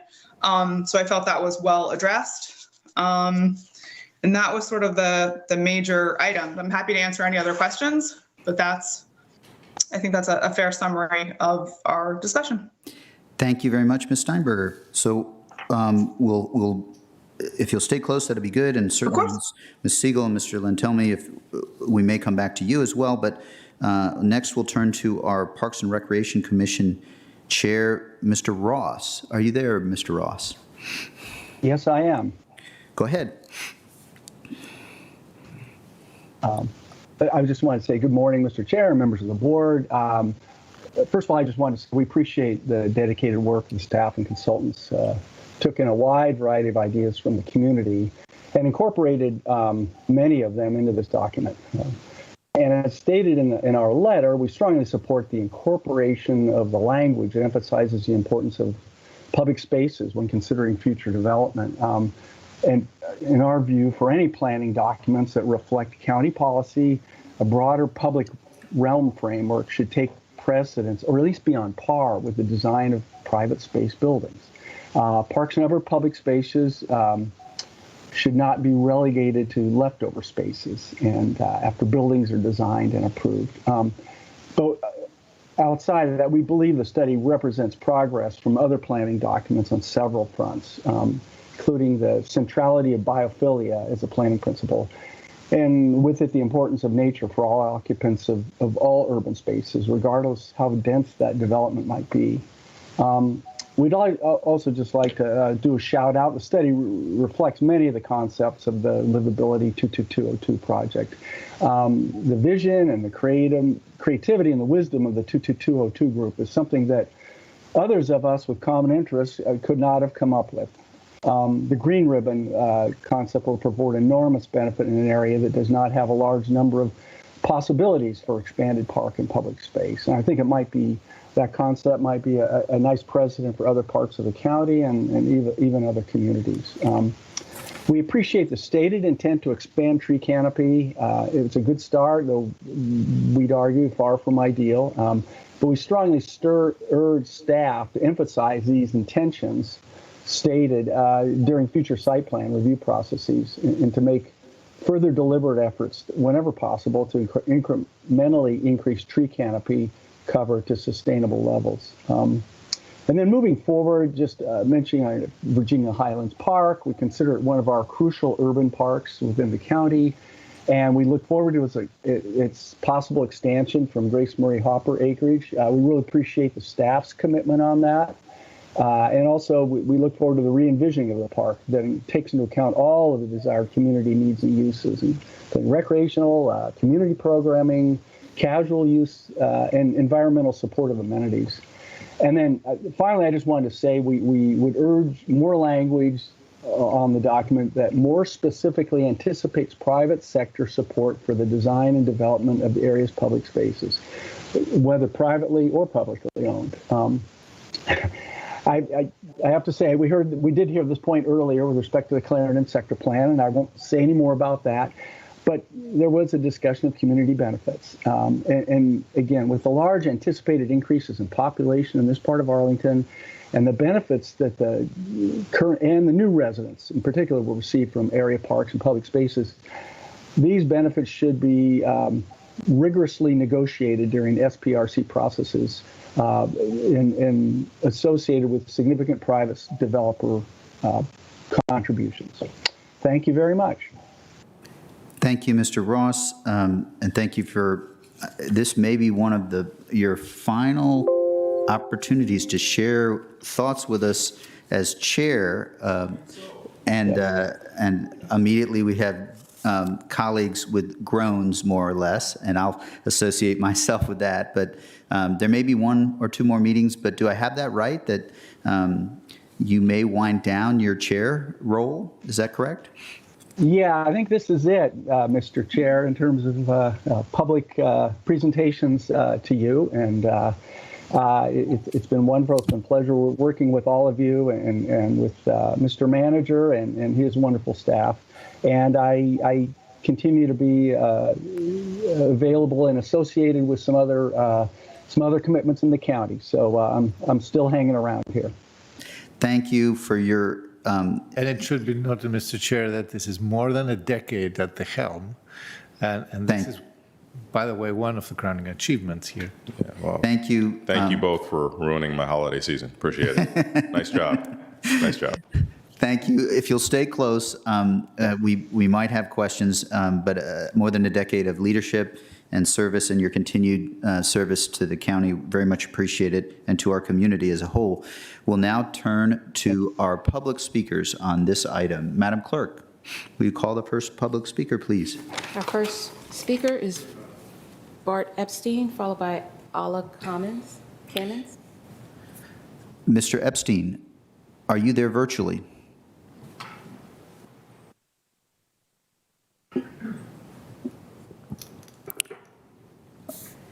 Mr. Epstein? Okay, well, next speaker, please. Next speaker is. Good morning. Good morning. Ms. Commons or Ms. Kamens? Alla Cummins. I have been living in this. Yeah, can you hear me? We can. Go ahead. My name is Alla Cummins. I've been living in this area for 21 years. I own 2 properties in the Arlington Ridge neighborhood, and my mother lives here as well. I believe that the study is not ready for advertising for 2 reasons. First, the River House site has never been part of the Pentagon City Phased Development Site Plan, and calling it as Pentagon City Planning Study misleads the public because many people I talk to do not realize that River House, which is part of the Arlington Ridge neighborhood, is included. Another reason is that the public engagement took place during the very traumatic part in our community. All of the 16 months of public engagement have been during COVID. And I would like to give the community the opportunity to really understand what's going on before it goes to the further stages. Thank you. Thank you, Ms. Kamens. Our next speaker is Jana Baralova. Ms. Baralova, are you there? Good morning. Can you hear me okay? We can. Go ahead. Excellent. Good morning, Mr. Chair and the members of the board. My name is Jana Baralova. I'm a resident and property owner in Arlington Ridge. I've lived here for more than a decade. I'd like to bring up to the attention of the board an important issue related to the advertising of the proposed Pentagon City Sector Plan. If you look at 2 maps posted on Arlington County website, Arlington Ridge, where I live, borders on the east with Arlington Highlands, where Pentagon City Metro Station is. South Joyce Street separates the 2 neighborhoods. And these 2 maps clearly show that the 3 River House buildings are on the side of Arlington Ridge. So the currently proposed Pentagon City plan is misleading because it includes the River House apartment complex with the wrong neighborhood, and it is misleading to the public.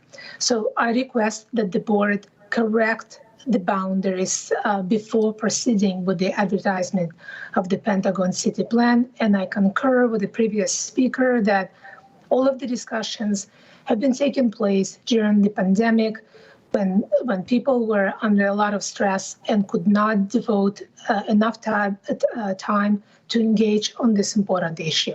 Thank you. Thank you, Ms. Baralova. Next speaker.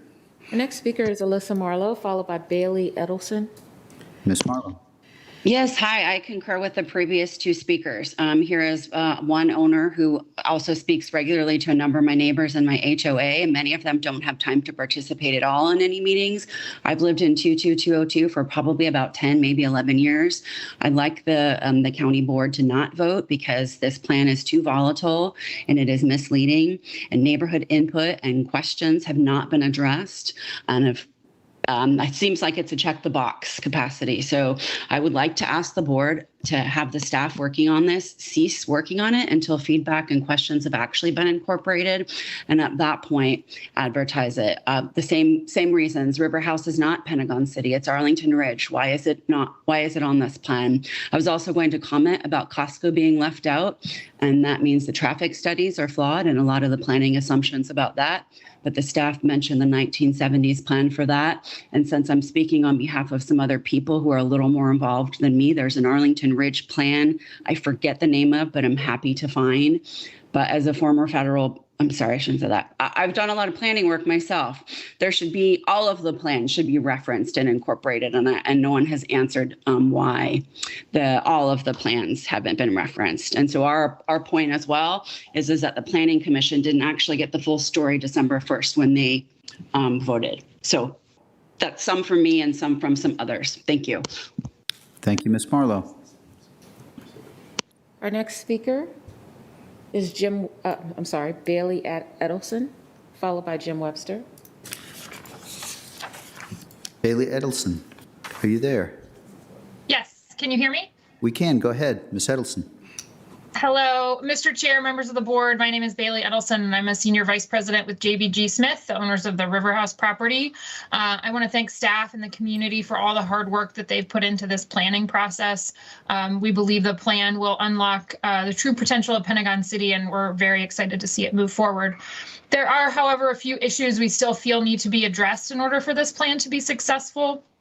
It should be noted that River House is a unique property in Pentagon City and indeed throughout the county. Its size and scale differentiate it along with its physical features. That means that a one-size-fits-all approach to the planning does not work for this site. With that in mind, our concerns are as follows. Although JBG Smith is committed to and excited about the creation of a green ribbon throughout the site, there are several areas in the plan noted for a 60-foot minimum width that we believe cannot be achieved everywhere. There are grade changes and other physical issues that will impact the ability to provide this width such that the green ribbon may not be able to be 60 feet wide in certain areas. So we'd ask for additional flexibility on this.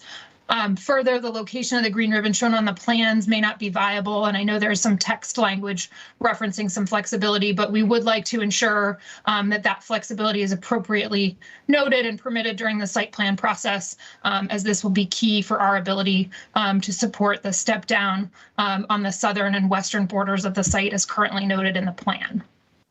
There's also a reference made to a pavilion on the River House site along the South Joyce frontage. We ask that this reference either be further clarified or eliminated unless we and the county can agree on the nature of this building. It's noted on page 104 of the current plan draft. We would also ask for additional clarity around the affordable housing commitment that is noted in the current draft of the plan. We have extremely high hopes for the success of this plan and the creation of a great future of Pentagon City. And we ask that you take these comments into consideration as you consider the plan. Thank you very much for your time. Thank you, Ms. Edelson. Next speaker. Next speaker is Jim Webster, followed by Matthew Allman. Mr. Webster. Mr. Chair, members of the board, it's been a long time since I've been in this room, but I'm glad to be back. I can't remember who would have chaired this board when I first appeared, perhaps Ellen Bozeman, maybe Jim Hunter. Several times I have been before your predecessors on this board to ask the board for something, to ask the board to do something to make Arlington better. Funds for Rosalind Renaissance, public-private partnerships, or expanded hours for the ACE-BAN homeless winter shelter, things that were done to make Arlington better. I come before you today with a different role. I'm going to ask you to say no to something. Not to the whole Pentagon City plan. By and large, it's pretty good. Only to that sector west of Joyce Street that's called the River House place. It doesn't belong in the Pentagon City plan. That's part of Arlington Ridge, as many of the previous speakers have mentioned. I mentioned Roslyn Renaissance, and other public-private partnerships. These were good mechanisms for people to work out differences before coming to the board. There was no such mechanism for this time. I would call this the PIPPPPC, the pandemic interrupted public participation phase of the Pentagon City Plan. Significant opposition has arisen since that because public participation was so limited by the fact that it had to be online. And it was very difficult for people over 35 who can't negotiate online Zoom and technological things like the consultants introduced into the public participation times. We might have avoided a lot of things had we had earlier in-person participation, such as the loss of 85% of the tree canopy, the loss of recognition of the Arlington Ridge Neighborhood Conservation Plan of 2013, only 8 years ago. We would certainly object to the tripling of population density that would come from the upzoning of the Arlington Ridge area. So this is what we would suggest. Carve off that part. The rest of it is a pretty good operation, but carve out the Arlington Ridge housing. Thank you. Thank you, Mr. Webster. Next speaker. Next speaker is Matthew Allman, followed by Mark Capistrant. Mr. Allman. Good morning. Good morning. Go ahead. I am Matt Allman, land use attorney with Venable LLP in Tysons. I'm here today speaking on behalf of Brookfield Properties, the owner of the 12th Street Landing site in Pentagon City. I'd first like to thank county staff and the community for all of their hard work on the Pentagon City Plan. The plan sets forth a very exciting vision for the future of Pentagon City, and I think everyone should be commended for their contributions to the planning process. There are several items that we believe merit additional consideration as the plan undergoes final review. We sent a letter to the board earlier this week outlining our concerns in more detail, so I'll just briefly summarize those today. First, the plan calls for a significant east-west access way along the northern portion of the Brookfield site. We have doubts about the feasibility of implementing this recommendation, since we believe that area will be needed for service access, loading, ramp access, and other back-of-house uses that just aren't compatible with the concept of a new public thoroughfare. Second, the planting and tree canopy requirements have been increased meaningfully in the latest draft of the plan, and there's a new recommendation for a 20% tree canopy coverage goal. Now, I think we all share the view or the goal of achieving a greener, more biophilic nature of development in Pentagon City.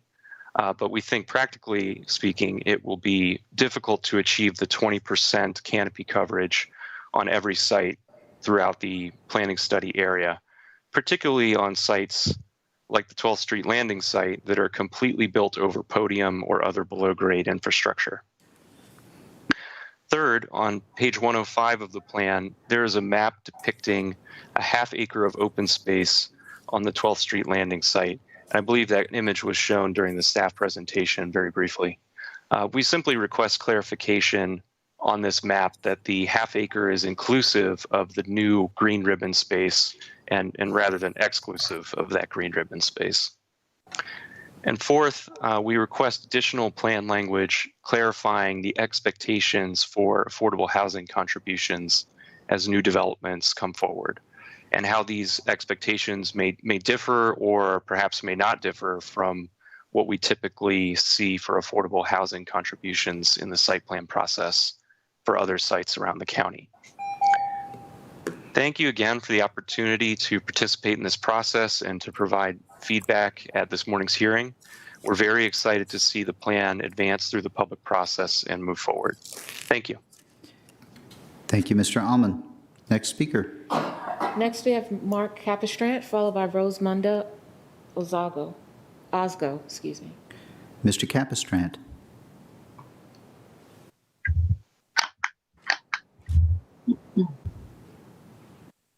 Are you there, Mr. Mark Capistrand? Next speaker. Carry on to Rosamunda Osgo. Good morning. Are you able to hear me? We can. Go ahead. Okay. Good morning. Thank you for your time. My name is Rosamunda Osgo. I have lived in Arlington, zip code 22202 for 30 years. I own 2 properties, one in the Arlington Ridge neighborhood and one in Aurora Highlands, and I'm here to discuss advertising for the proposed Pentagon City Sector Plan. I wanted to make the board aware of an inaccuracy in the proposed plan that we heard about this morning so that it can be corrected before any advertising is done. The proposed Pentagon City Sector Plan includes the River House site. However, as we have heard, the River House is solidly part of the Arlington Ridge neighborhood and not part of Pentagon City. Before any advertising, this needs to be corrected. It is important that the information that is advertised be accurate so people understand what is included and what is not, and nobody feels misled. Accuracy is critical in real estate. People buy based on very specific, very, very narrowly defined neighborhoods. I'm a real estate agent and I can attest to this. Those of us who bought in Arlington Ridge did not buy to be in Pentagon City. River House today is part of Arlington Ridge, not Pentagon City, and as such should not be included in the Pentagon City plan. When this was pointed out to county planners, the Pentagon City plan was renamed the Pentagon City Sector Plan. But this is just semantics and a lot of overreach because, as we heard this morning, for many people, the Pentagon City Sector Plan actually includes a very, very, very large part of Arlington Ridge. Before advertising, the boundaries need to be corrected and accurately described. There needs to be a hearing to discuss an apparent neighborhood name change that was made without any residents' knowledge or consent. If county planners want to include River House as part of Pentagon City, proper notice needs to be given. I would like to leave the board with a question. The River House today is solidly part of Arlington Ridge neighborhood, not Pentagon City. What caused River House to be included in a plan for Pentagon City? Accuracy, precision, and transparency are critical in this process. Again, this morning, we heard Mr. Matusik mention an extensive analysis of Pentagon City properties and encompassed River House. And Ms. Edelson from JGB referenced that River House is in Pentagon City, and that is simply not true. Thank you. Thank Hello, you, this Ms. is Mark Osgo. Capistrand. I was called earlier. Mr. Capistrano. Mr. Yes. Capistrano, go ahead. Thank you.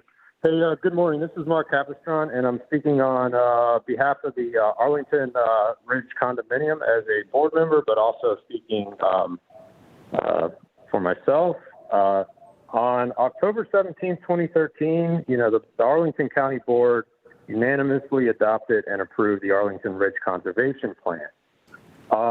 During the commission meeting in December 1st, Commissioner Peterson, she asked about the upzoning at the River House, and Mr. Matusik, he answered that the plan represents the views of the community is one of the items noted. I just wanted to note that it says in the 10/9/2013 comments on that, it says these plans are initiated and prepared by neighborhoods who work with Neighborhood Conservation Advisory Committee and county staff.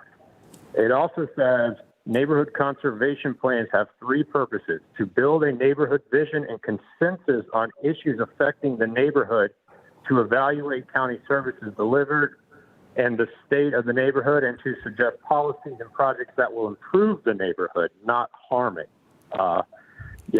It's to provide guidance to the county board, commission, departments, and staff concerning issues in the neighborhood. It also directs the county manager to ensure that the recommendations of this plan are considered subject to staff comments in the decision-making and actions that affect the Arlington Ridge neighborhood.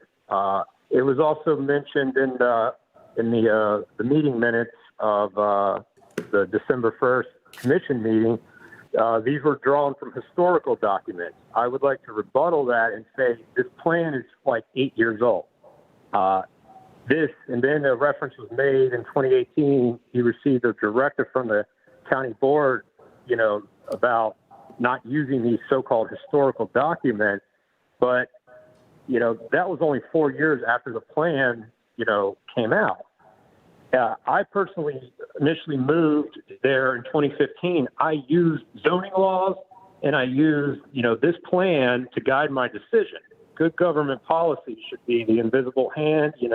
These documents guide our decision making, in our day-to-day lives. And it's, to disregard these plans causes government to lose credibility. And it's much better policy that these plans be respected. Thank you for your time.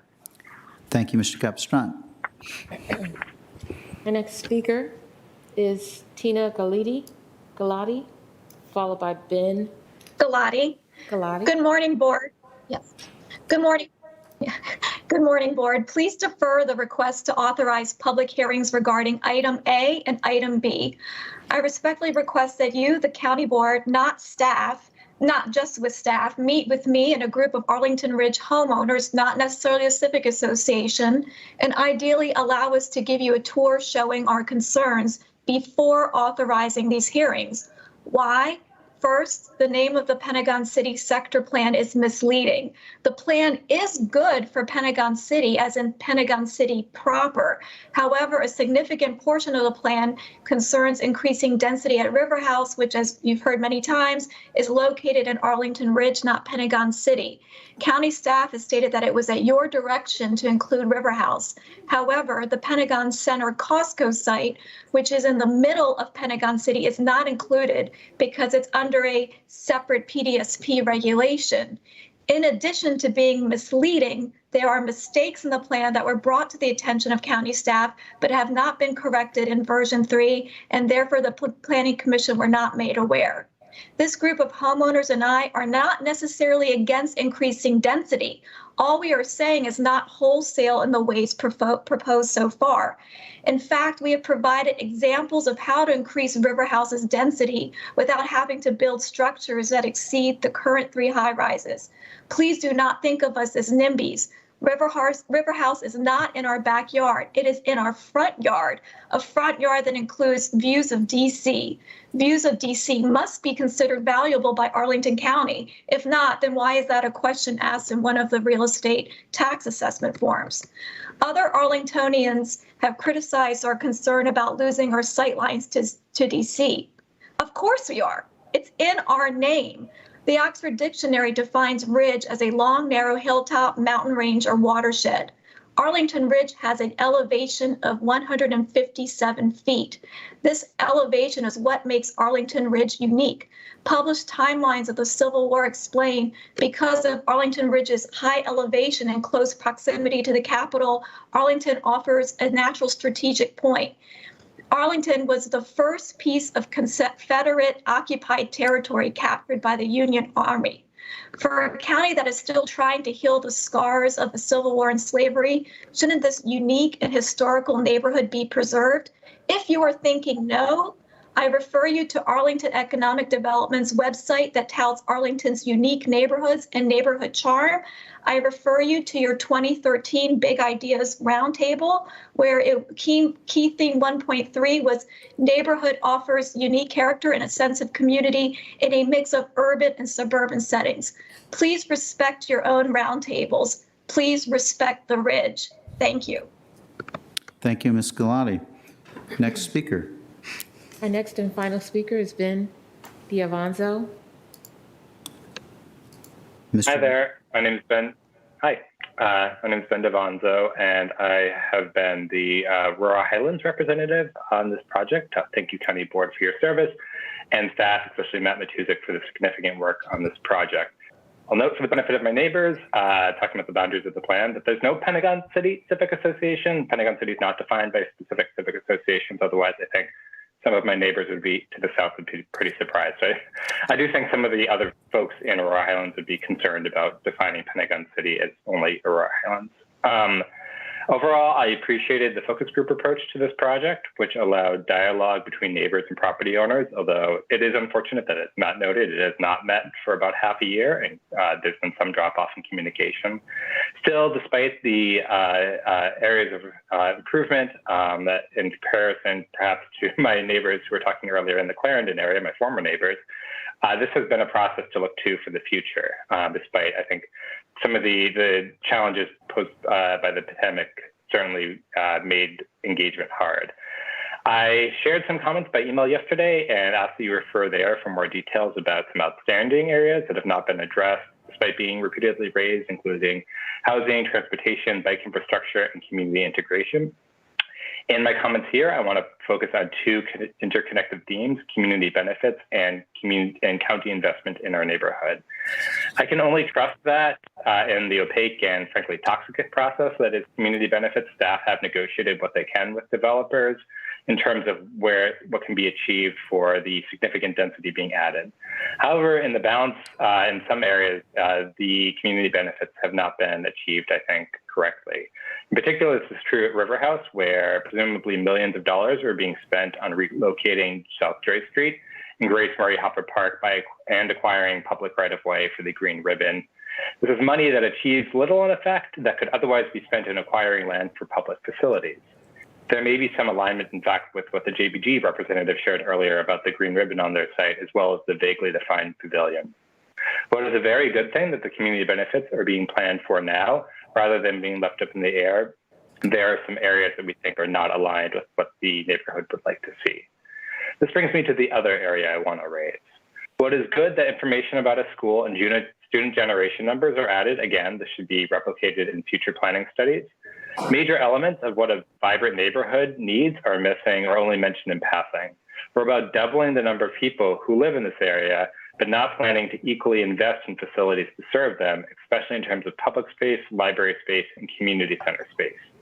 Because the community benefits are generally committed elsewhere, as I stated, they can be used perhaps in better ways to acquire land, these investments will need to come from county funds and be included in the CIP, both for the county CIP and APS. As drafted, it is not clear that this will happen. In fact, the primary mention of the library and community center is assuming that they will be squeezed into the same site as the school, which is now currently occupied by the not too old fire station and the small and need of updating Aurora Hills Community Center, which houses our senior center and our library. We are having many new people who come to the neighborhood, and already amenities like the tennis courts and basketball courts and playgrounds, Virginia Highlands Park, the library space pre-pandemic and the community center space were in a lot of competition. If we do not plan for the number of new people we expect are coming in the new decades and ensure that facilities are met to meet their needs, they will not want to come here. They will not live here, and they will quickly leave and turn over.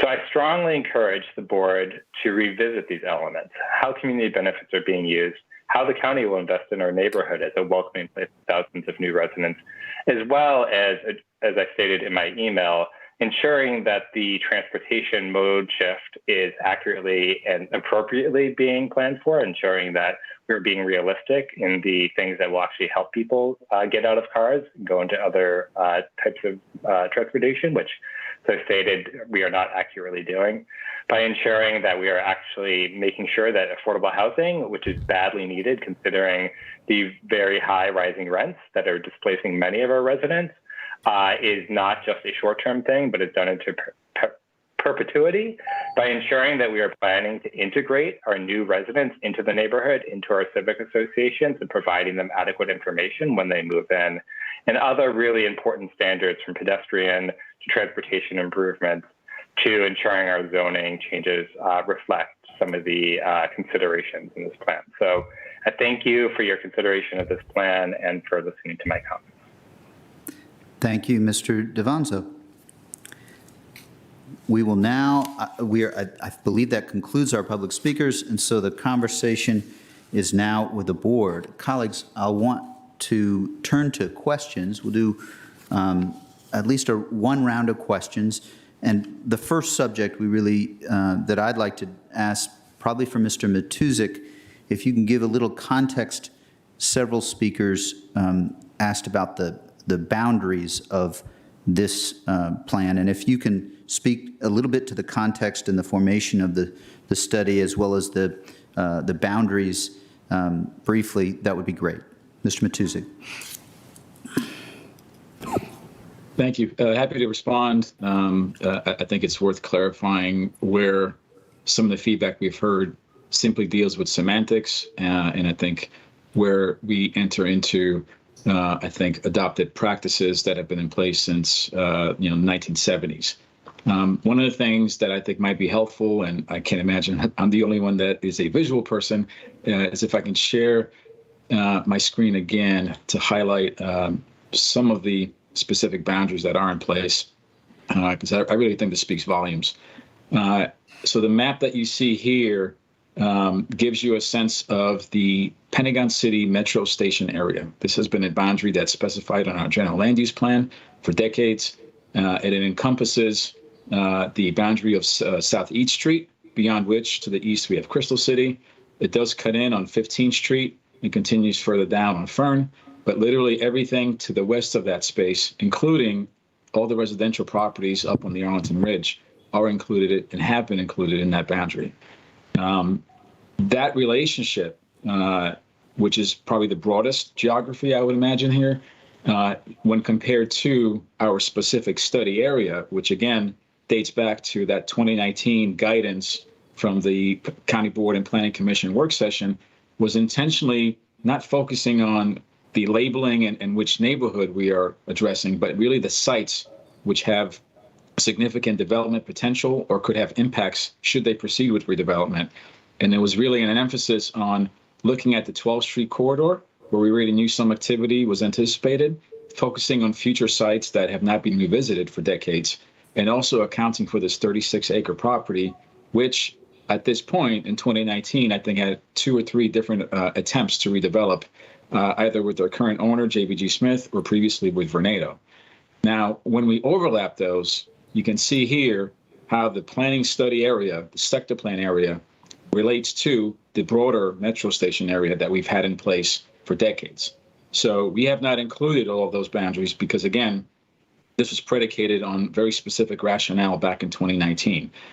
And I want to highlight this because River House was asked to be incorporated into this study from the very beginning. It wasn't an afterthought. It wasn't an accident. And it wasn't because they were located in a different geography compared to the other sites. And we fully, I think, acknowledged from the very beginning that, yes, the River House site itself was not part of the Pentagon City phase development site plan, but those are really zoning instruments that I think facilitated the density redevelopment in the previous decades. What I also think is important is to highlight how between the two civic associations, which essentially split up our study area, how do we all account for that? And I think this gets into a protocol where area plans and sector plans don't necessarily rely on the boundaries of civic associations, but rather much clearer criteria that I think originally identified the need for the study to begin with. This was not always intended to be a Aurora Highlands sector plan, for example, just like Columbia Pike has a neighborhoods area plan that doesn't necessarily name all the almost dozen or so civic associations that are included in that geography. So in this case, consistent with our adopted policies, we wanted to focus on the Pentagon City metro station area, knowing that not every property that is technically within that boundary could be identified for analysis. The other piece, since we're on the topic of boundaries, is I think the Costco block, which is right here, was identified several times. That document was excluded for 2 reasons. One, it has been considered under a different vision that back in 2015 was established, and it's still in its very early stages of implementing that long-term growth strategy. It also has significant long leases for some of the major tenants on that site, so redevelopment is not anticipated or likely in the near term. If you drive by, you can see the second residential building going up as we speak, but that's likely going to represent some of the immediate redevelopment.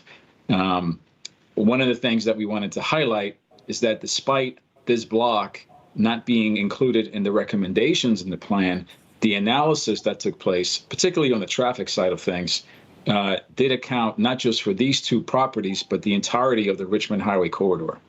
If you read through those documents and the additional exhibits that are prepared, this was a 22202 analysis with respect to transportation and other impacts.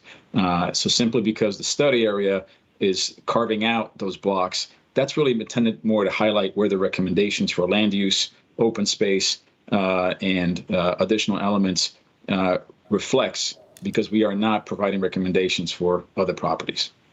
So I just wanted to share that with everyone for benefit. I hope it clears up some of the misconceptions there. Thank you, Mr. Matuzik, and I appreciate you referencing the 2019 work session where we did the scoping of this and had a conversation, a fairly extended conversation about the scoping of this area. We'll go to Ms. Crystal and then Mr. Dorsey. Thank you so much, Mr. Matuzik. That was incredibly helpful, and I wanted to follow up with a little bit more questioning on where you just left off about the traffic forecasting. In addition to your explaining why it was included, I think it might be beneficial, or at least I'd benefit from hearing a little bit about what would be the implications of excluding or carving River House out from a comprehensive plan for this sector. I think you indicated, for example, or to surmise from what you indicated about the comprehensiveness of transportation forecasting, I imagine carving out potential redevelopment of River House would introduce inaccuracies there.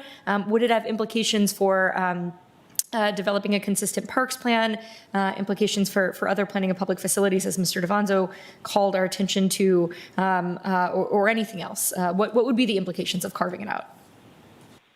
Sure, I'm happy to start with that, and if other staff who are on the call want to jump in, we can do that as well. I think River House represents an incredible opportunity to achieve a lot of the goals that the Livability 22202 group has highlighted before this planning study really took off in 2020.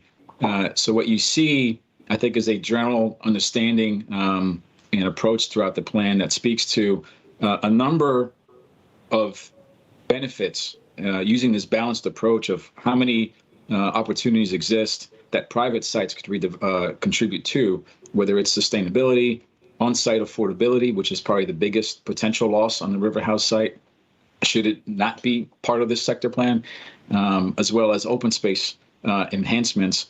Those really begin to accumulate pretty quickly given the pure scale of the River House site. So I think it's an incredible potential that it serves in terms of achieving the broader goals.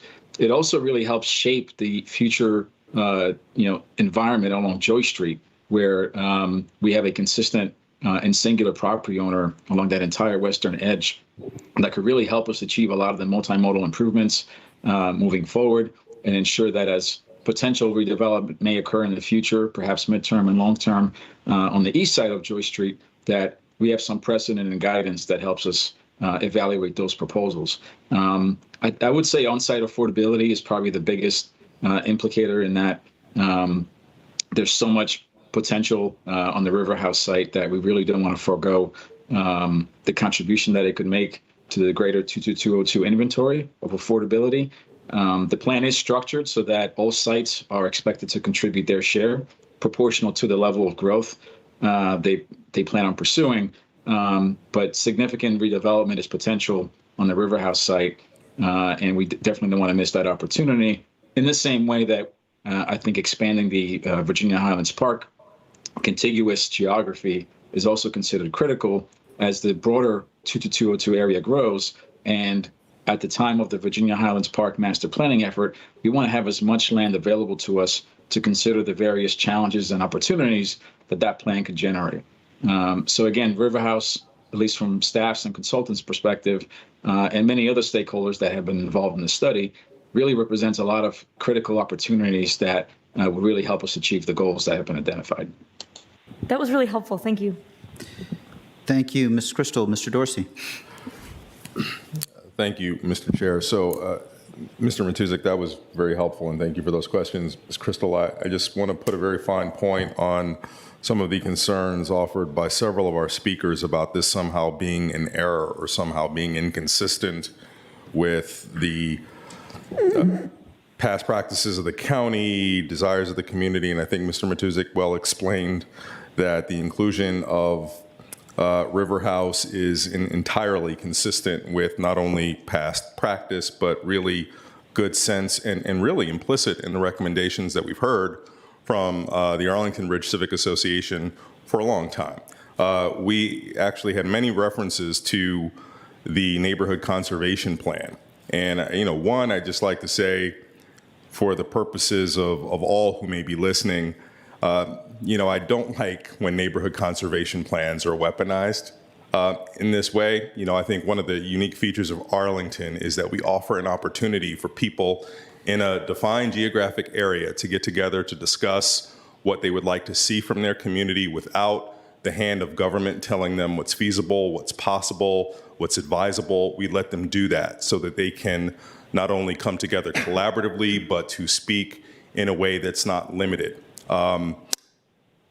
However, those plans are not the same as adopted plans that include stakeholder engagement and a consensus understanding of our community, and they should not be equated as such.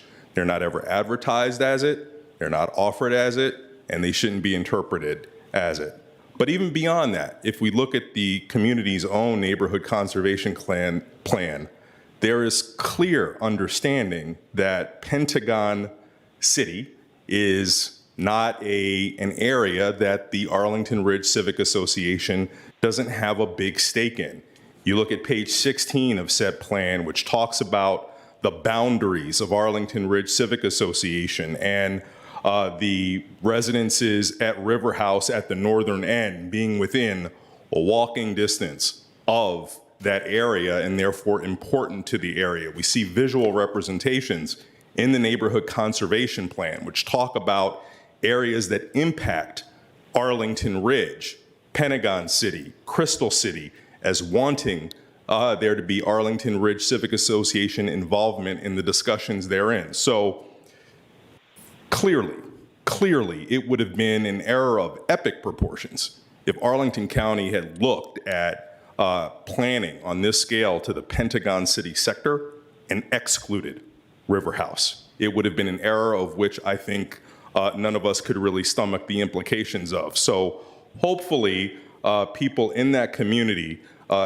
move off of that point. Now, this is not to say that they're not sincere in their beliefs, that they don't want to see changes at River House. I think that is a conversation to be litigated at a later point, and I'm sure we'd welcome continued talk from people on that. But hopefully we don't get ourselves hung up on this whole idea of it shouldn't even be a part of this in the first place, because it absolutely needs to be.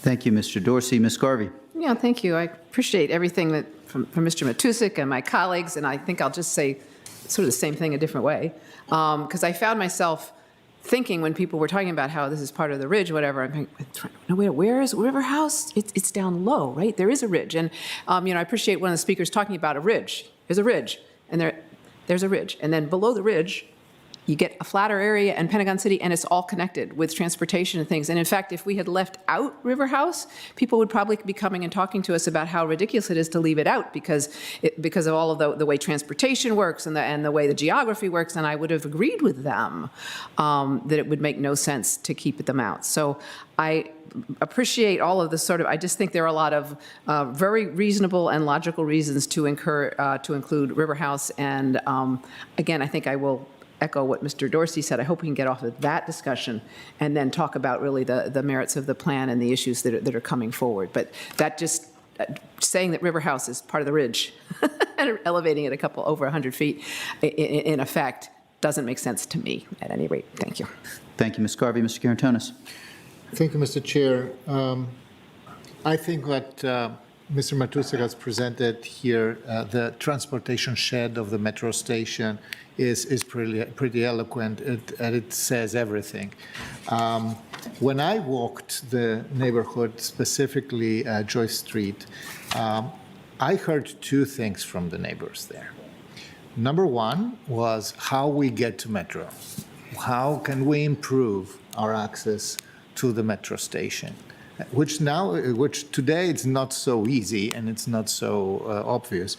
And the plan offers a lot of improvements here.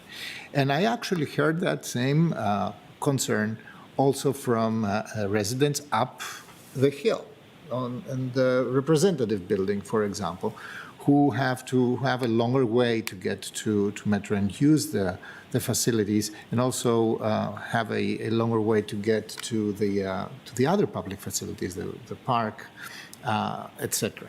The second concern that I heard is one that Ms. Giladi mentioned, which is the view shed from Arlington Ridge, which is a fair discussion to be had when the site plans for these buildings, and when we will discuss this plan before adoption, and it's a fair argument to make.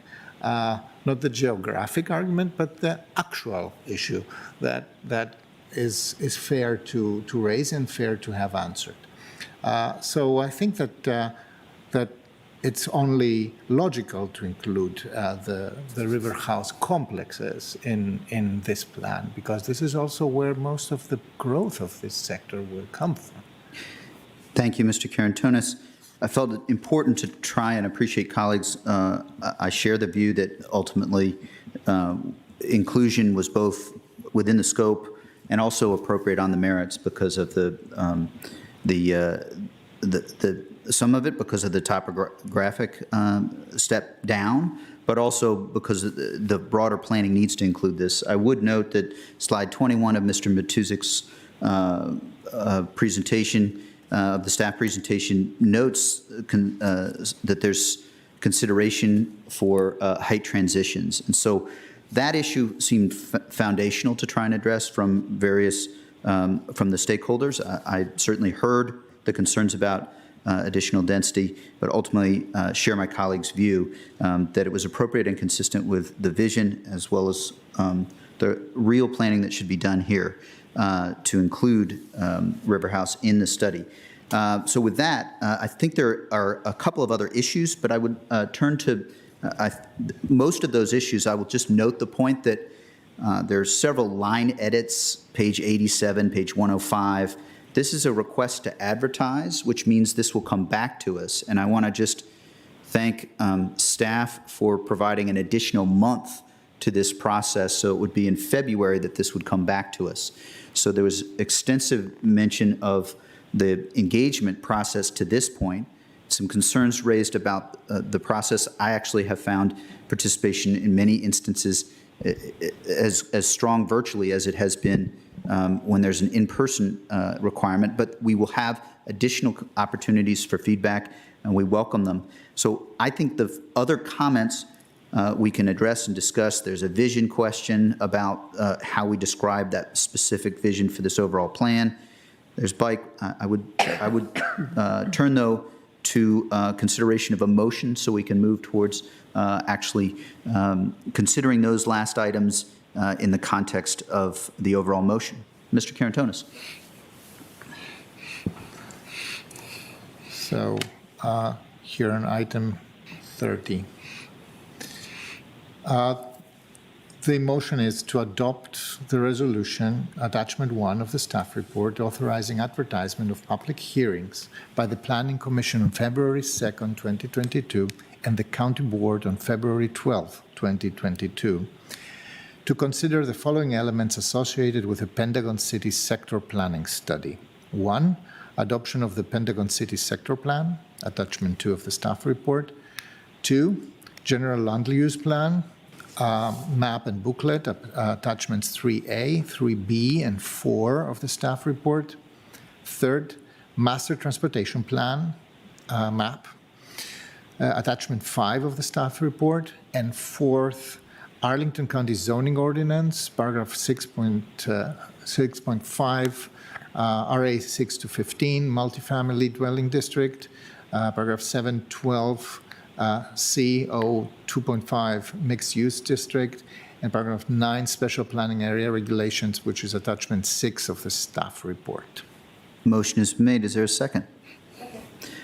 Motion has been made. There's a second. Mr. Karantonis, would you like to speak to your motion? Briefly, since we have had already some conversation on that, first of all, I want to preface that with a big thank you to Mr. Matusek, his team. This has been a very, very, to me, a very interesting, intensive, thorough effort. I want also to thank the citizens who have participated in that. I have had very good conversations with Jane Siegel, with other planning commissioners, and also with those who have participated from the neighborhoods and the citizens who have participated in a significant improvement in the biophilic elements of this plan. This plan responds to something that it's hard to believe that's only 3 years ago. When we had Amazon landing here, and this is just a moment when I believe that our entire community, Arlington County, realized how vigorous the growth potential in this sector is. Already since 2015, my Pentagon City Station is my metro station, so I could see it myself how fast this sector is growing, how much interest there is, how many people are living there, and how many needs, how their needs have changed over time, and how compelling and urgent it is to give the answers to their housing issues, including affordable housing, to the significant improvement of their transportation. I do believe that we have still work to do on that, especially on the pedestrian and the bicycle element. I was very pleased to see that also induced by the pandemic, we have a new sensitivity for the importance of tree canopy and of biophilic design. And this is the first plan that really implements new elements on this, not our traditional approach, but completely new elements. I'm really excited to talk more and more in depth in this month and a half that we have until February on the green ribbons. All in all, I believe that this plan delivers on the vision that the community have, both locally as well as Arlington as a whole. And it introduces a completely new level of good planning for this very populous place in Arlington. So I am very supportive of starting this conversation towards adoption. Thank you, Mr. Karantonis. And your last line is particularly salient for me because it is in earnest starting the next phase of the conversation. And I guess I would just note, we'll certainly have, if folks have colleagues have additional questions. I know there's vision, there's the bike plan, but I did want to at least note for everyone to consider that there's written feedback there are next steps that are outlined in slides 35 and 36 of Mr. Matusik's presentation. There's written feedback collected through the end of this month. And then there'll be a matrix, and I know Mr. Matusik and our planning staff is pretty rigorous about looking at each question and concern and considering each in the process. So there is more to come, and both in writing and as far as process, there also our commissions will each consider this over a coming set of meetings that is ahead of us. So Ms. Garvey, and we'll come to you. A number of additional questions. Sure, absolutely. Oh, I had a question. Absolutely. We're going to have a number of additional questions, and I want to make sure we go through each of them, but I appreciate the chance to at least first address the foundational issue and then work through this. Yes. Sure, thank you. So I have a very foundational question I should know the answer to. I think I do, but I don't. I'm not sure. It's for our attorney. Ms. Kaur, could you explain a little bit how planning studies are used? So we're going to adopt this, and so we've heard concerns about the tree canopy, 20% might be too much for some sites. The width of the green ribbon might be too much for some sites. There's going to need to be some wiggle room, some flexibility. What happens when we adopt this? Is it like set in stone and nothing can be changed after that? Do we have to be careful about each one of these, or maybe provide some flexibility somehow? So planning documents are, as you might infer from their name, documents to help guide the board in making its decisions and help guide the staff in making their decisions for analyzing a development proposal. It is not regulatory. So there is a lot of flexibility when you consider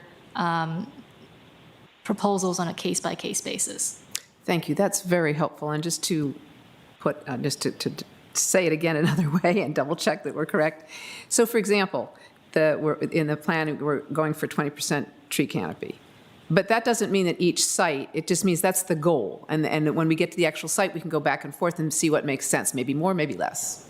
Yes, that's all done through the site plan process. Yeah, thank you. So that just makes me much more relaxed about worrying about a lot. I mean, I hear people's concerns, but this is a reasonable board, and I think it's good to have some standards and idea of what we want to get to, but it's not going to be exactly that, and that's helpful. Thank you. Thank you, Ms. Garvey. Good. I'll just say, as Ms. Crystal will turn to you in a moment, I will, maybe after Ms. Crystal, but the Planning Commission's current recommendations to our attorney, one concerns vision and blue dashed lines on page 87, and then all three of these major Planning Commission recommendations, I believe that they're in scope and could be considered in February as well as some of the other issues. Yes. Okay. Thank you. Ms. Crystal. Thanks so much. And I appreciate that framing indeed. I think one of the other things we can do with our RTAs is, of course, not only set the scope of the conversation, but also tee up some of the areas of interest. And so to that end, I wondered if staff could speak at least briefly. I know there is interest, and I associate myself with that interest. We saw it with the motion from our Planning Commission about more solidity or intentionality about a east-west connection for our bike network on 15th Street. I know that staff is taking that under consideration. My understanding is that, any steps we could take to solidify that in the next couple of months would be very much within the scope of the advertised amendments to our MTP. But I have also heard some indication from staff that there may be some issues encountered as we firm that up. And so for the name of, frankly, setting my own expectations as well as those in the community, I wondered if staff could speak to a little bit of what exploration you have already done of the 15th Street protected bike lane network concept and what work is still ahead over the next 2 months. I don't know if that's Mr. That's for Mr. Matusik, unless he's joined today by someone from DES who worked on the plan. Yeah, I was just turning in to request that staff from DES respond to some of the ongoing work that's taking place that will allow us to provide some additional updates in mid to late January when the next version of the plan is released.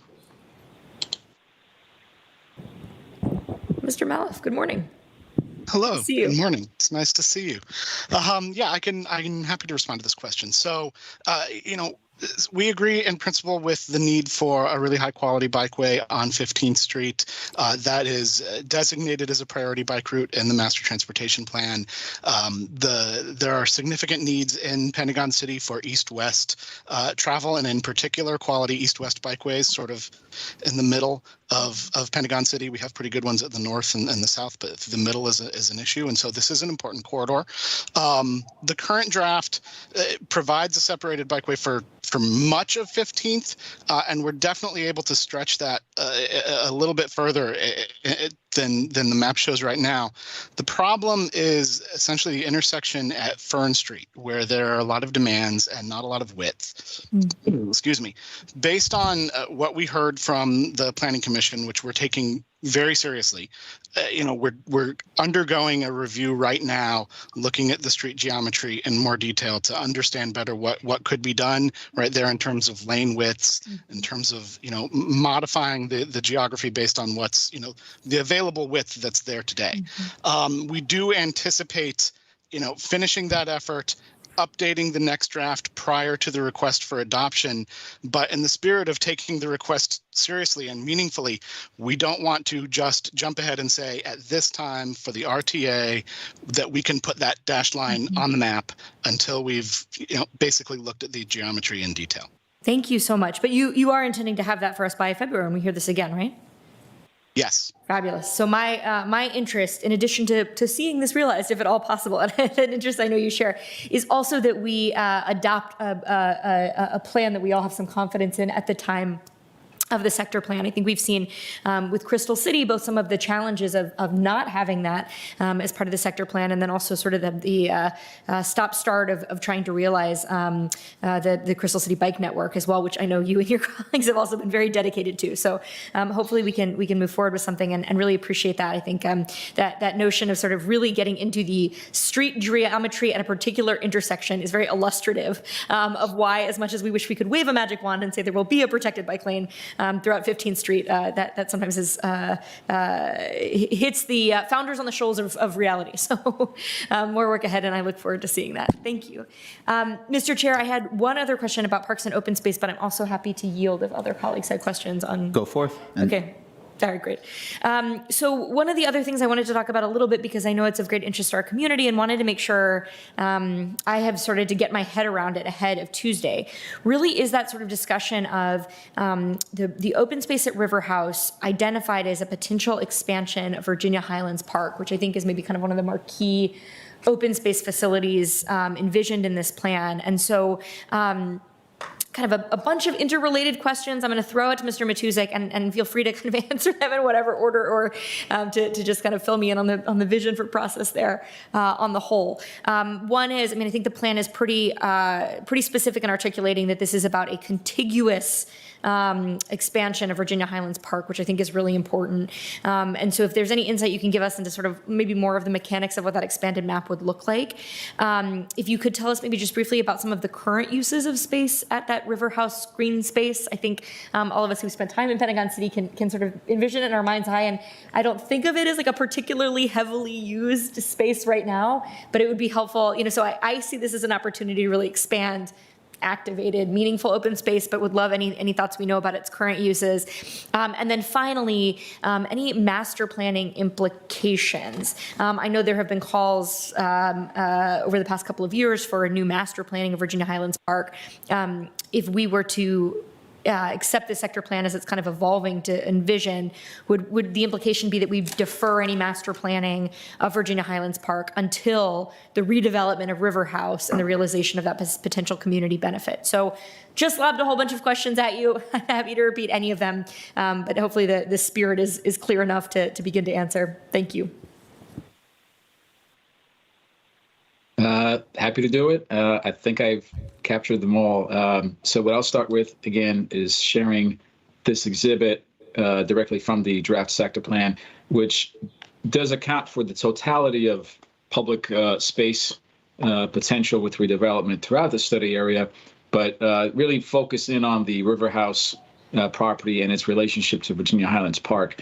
What this is essentially highlighting, again, in concept, right? This would still need to be engineered and work through more closely with the River House property owner as that redevelopment became potential, is that the existing right-of-way that runs this way, north-south of South Joy Street, would be rerouted to more closely align with the existing drive aisle and parking spaces that front these two buildings on the River House property. And therefore, the existing right-of-way, once relocated, in addition to points to the west, which currently are an elevated front lawn, if you will, for the River House site. It's not used by anything, but it's not really usable either, given its topography change. I think it'll be even difficult to set up a picnic area there, given that you would probably just create a big mess.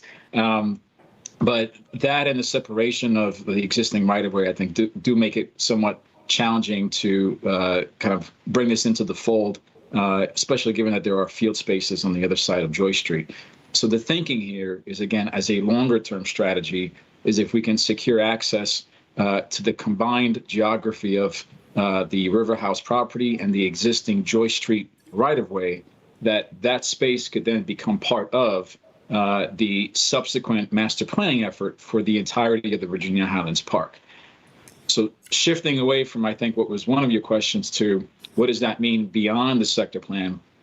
If you look at the implementation matrix, item 17 in particular talks about what we call a short-term recommendation, which is 1 to 3 years, where Virginia Highlands Park would be replanned.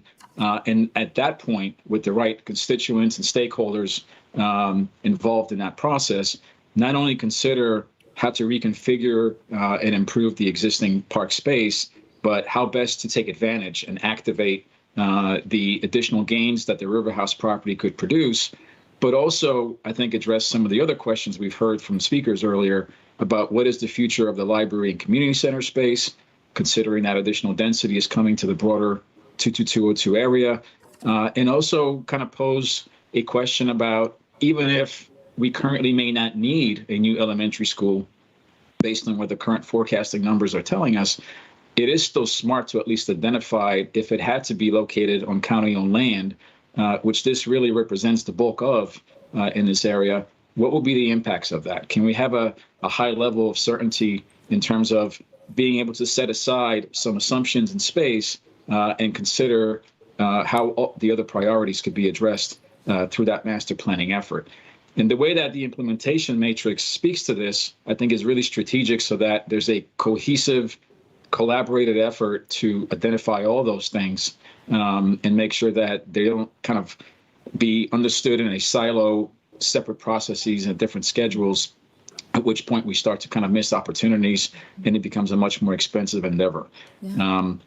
With respect to schools and community facilities, there is language in the sector plan that speaks to a certain level of opportunistic approaches as private redevelopment happens, and potentially there could be chances in the ground floor space of those buildings to locate a new a new library or community center.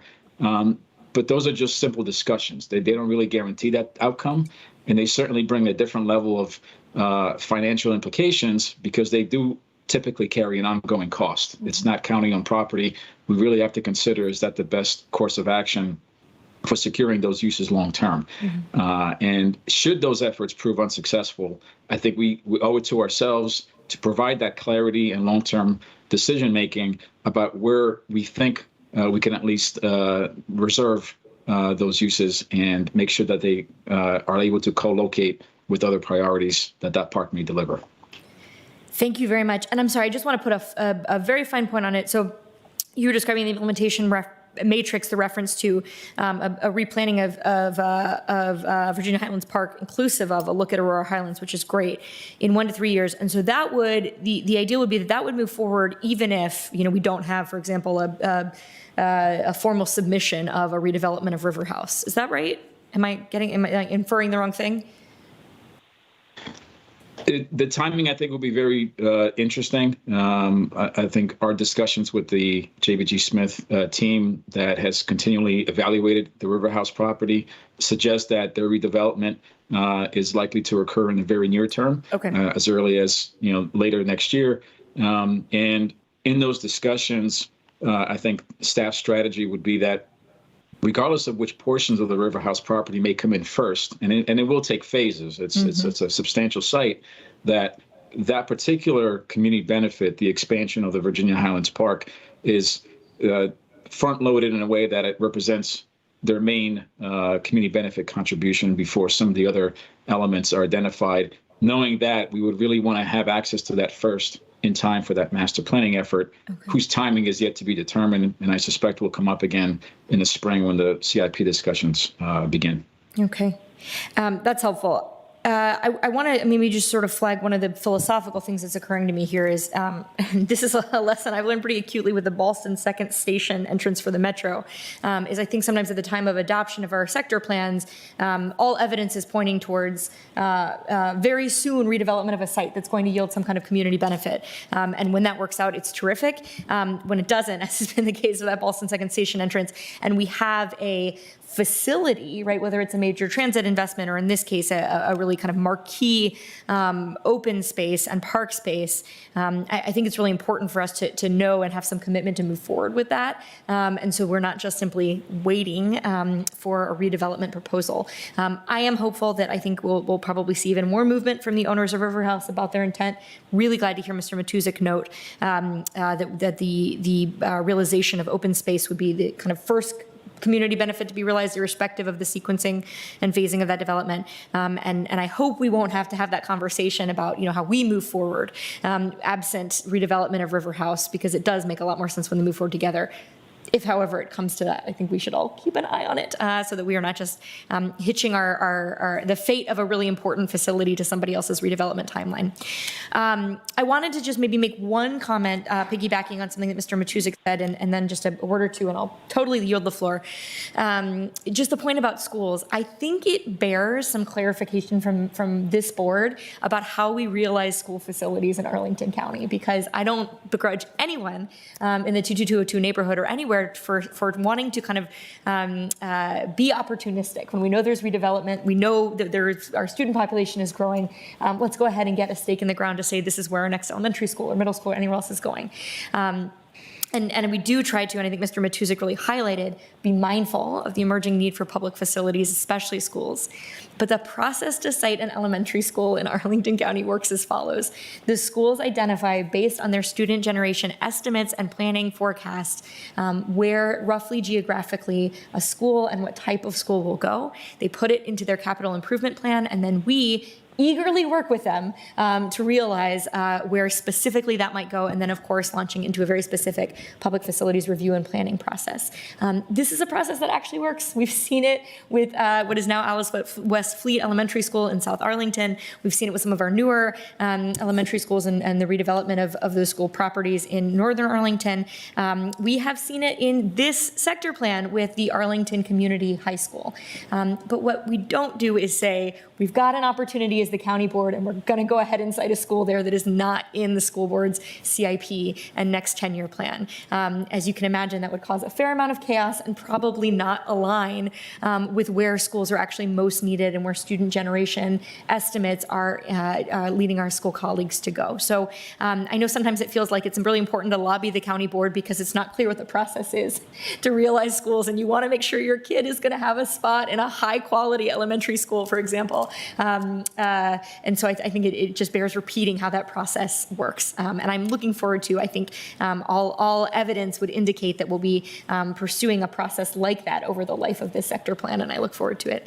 The last thing I'll say, too, just as I yield entirely, I wanted to give some kudos to two kind of whole of government approaches that I think are really reflected beautifully in the plan. One is equity, the amount of ink or pixels put into this plan on really operationalizing what our values of equity and racial equity and housing should look like within a specific sector. I really appreciated the effort there, the efforts to tie that to current demographics of the area, what we want to be a truly diverse community and what that might mean for our land use planning. Just really well done. And then the efforts really to think too about biophilia, not just open space. Some of those precedent images about the way, for example, public art plays into biophilia were very captivating, and I think give some real life to what can sometimes seem like an academic concept. So big kudos to staff on that. By no means is this resolved, right? As our chair has indicated, a lot more conversation ahead between now and February, let alone at our February board meeting, but really appreciate the conversation today. And thank you, Ms. Crystal. Mr. Dorsey. So one more area, Ms. Crystal, thank you for bringing up housing and equity. That is going to be the centerpiece of the question. Mr. Allman raised four points, and I think this has been a useful conversation to remind everyone about the benefits and also limitations of planning. Some of your items, Mr. Allman, the public thoroughfare, tree canopy, open space, there's a sense that you're not going to be able to meet that with your plans for the Brookfield site. And I like to remind everyone, one of the benefits of planning is that we get out of planning for a specific stakeholder's desire for what exactly should happen, but to develop a consensus informed by our staff professionals' view of a particular area, and that becomes the model that everyone is solving for. And the responsibility on the part of whom Mr. Allman represents is to do your due diligence and show work on why you may not be able to meet a particular plan's vision. And then, as Ms. Garvey so eloquently sussed out, we then have the discretion to do what makes sense given a particular circumstance. However, I don't want that developer who Mr. Allman represents to be unclear about the affordable housing strategy. So I would like to just spend a minute on that. It seems to me that the desire that the county is seeking to codify in the plan is to look at the residual value, that above baseline, that is devoted to housing and ensure that at least 10% is committed to on-site units. Mr. Matusik or anyone else on the call, can you talk a little bit about whether or not A, I got that right, B, how we're going to calculate the baseline, and C, anything else we should say to Mr. Allman at this point so he understands clearly what will be expected of his client? Happy to do so. This is a critical component of the community benefits outline that this plan, I think, is striving to deliver, particularly, and this is worth emphasizing, in considering feedback we've collected really over the last 2 or 3 years from the broader 22202 community, in that as major developments come online, we want to make sure that the benefits they yield and are supposed to deliver in exchange for their density remains in that area. So ensuring that on-site affordability is something that has to occur with redevelopment in this sector plan is really critical. As that happens, we also have to acknowledge and distinguish between sites that have historically been governed by the Pentagon City Phase Development Site Plan, which, for those who may not be as familiar, was essentially our way of monitoring the distribution and entitlement of not just the pure volume of density, but the uses themselves. So historically, and you may have seen presentations from us in the past, how that density has been transferred, reallocated, converted from one property to another. This was obviously something easier to accomplish back when there was not as many different property owners. The nature and environment has changed in its complexity since that time. But what we are now reconciling is the fact that significant properties who previously had access to a certain level of density will now need to remove that density to make room for the new development.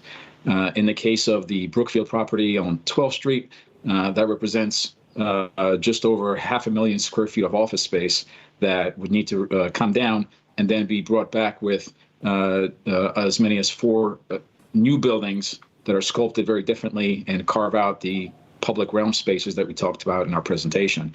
As that happens, there is going to be a calculation where we compare their proposed density, which, again, until we actually receive the proposal, is somewhat difficult to predict. But regardless of what it is, it will be assessed against that historical Pdsp allocation. And anything above that allocation is going to be considered, in their case, bonus density, onto which that 10% number applies to. And that is an approach that we're going to apply for the other sites that have historically been governed by the Pentagon City PDSP.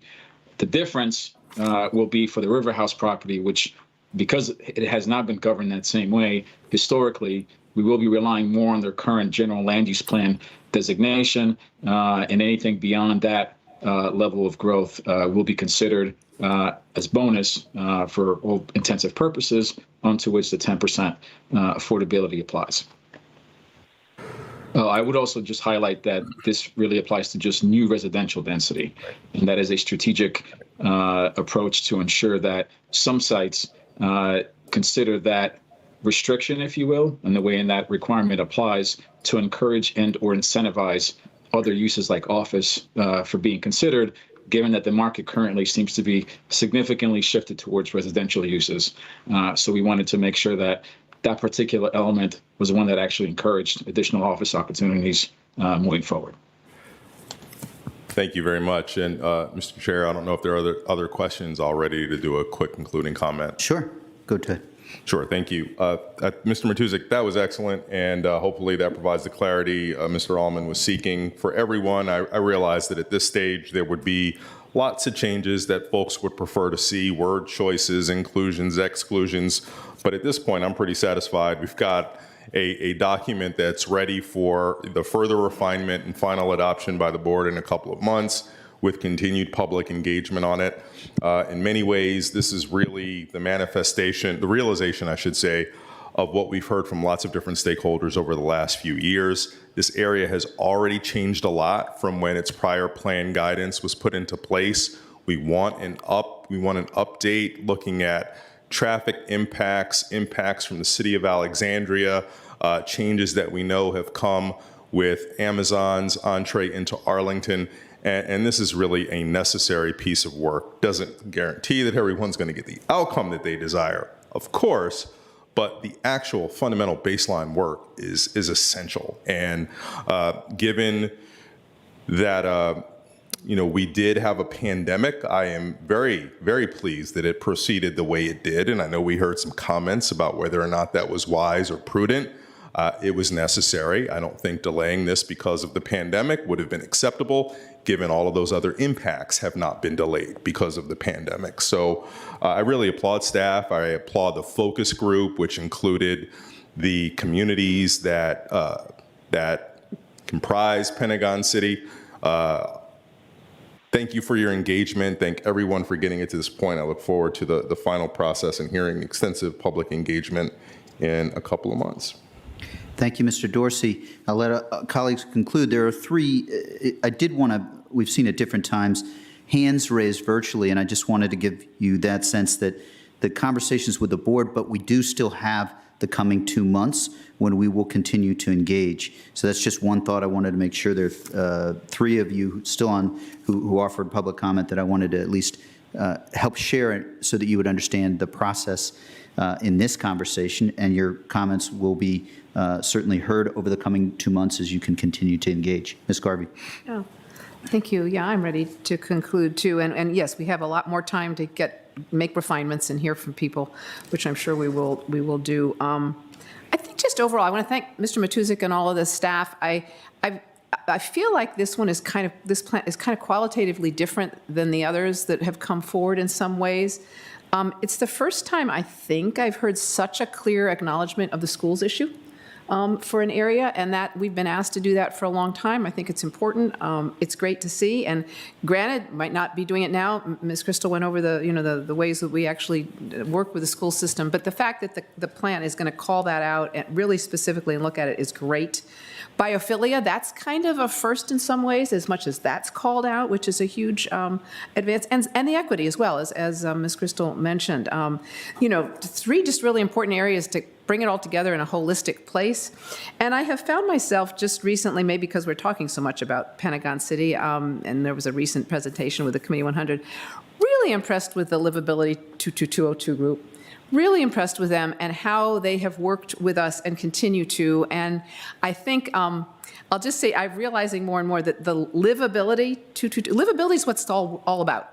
Sometimes we get carried away with planning, and we talk about zoning, and we talk about GLUPs, and we talk about all kinds of different things, and the stovepipes of transportation and how that's working. But it all comes down to, is it a livable area for everybody where people want to be and are comfortable being? And that really is the goal. So just a shout out to Livability 22202, and a major thank you to our staff for the work they've done. I think really excellent work. Much more discussion to happen, but I'm very pleased with where we are. Thank you. Thank you, Ms. Garvey. I will just, did you want any concluding remarks you said? So I'll just point areas of interest over the coming that I want to follow up on. Mr. Webster mentioned 85%, the tree canopy issue, and I want to follow up there just to understand that at a more granular level. I know we did receive some items, some feedback that the standard might be difficult to attain, but I want to push to the extent we can. I do think it's also worth mentioning for those concerned, you have the next 2 months. There's also the site plan process, which with respect to an individual plan, it would come before us and we would have extensive discussion there. So I do think that the question is not whether we change at all as a community, it's how we evolve and how we change and evolve as we go forward. That's what matters, and I think that this is a solid planning step towards that effort. And as a result, I'll call for a vote on Mr. Karantonis' motion. All those in favor say aye. Aye. Opposed? The motion passes. We have passed the request to advertise. We will be back in February, and in between, we'll have extensive public engagement on this item. Madam Clerk, would you call the next item, please? Item number 31 is the Douglas Park Neighborhood Conservation Plan update. Thank you, Madam Clerk. I believe on this item, it is neighborhood-driven, so we'll turn to the manager for any comments or a presentation. Mr. Manager.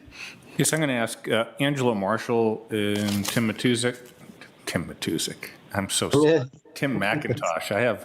Because Matt did such an impressive job, we should all change our last name. But Angela Marshall and Tim McIntosh available to start off the presentation. So over to you, Angela. Thank you. Okay. Good morning, everyone. So thanks, Mr. Manager. I am going to introduce my program manager, Tim McIntosh. I think he has a few words to say before I speak. Yep, I just want to, before Angela introduces the neighborhood, I just want to say that I have appreciated all of Angela's help on this plan. Angela has been with the county almost 25 years, so she's done a lot of work for the county over the years, but this is her first time in front of the board, so I ask all of you to be kind to her. She's done a lot of great work behind the scenes, and so with that, I'll turn it over to Angela, and thank you, Angela. Thanks, Tim. So, yes, good morning, everyone, again. This is a request to adopt a resolution to accept the Douglas Park Neighborhood Conservation Plan update. Douglas Park Plan was originally completed in 1998. The updated plan was presented to the Neighborhood Conservation Advisory Committee on November the 18th and the Planning Commission on November the 30th. We have here with us this morning is Eric Berkey, who is the president of Douglas Park Civic Association, as well as Megan Lynch, who is the vice president. Mr. Berkey will actually do the presentation of the plan update. Thank you, Mr. Marshall. Thank you. Mr. Berkey. Mr. Chair, hopefully you can hear me all right. I'm on the phony audio here just to make sure I don't lose internet connectivity. I'm going to try to share my presentation, so if you'll just bear with me. Sure.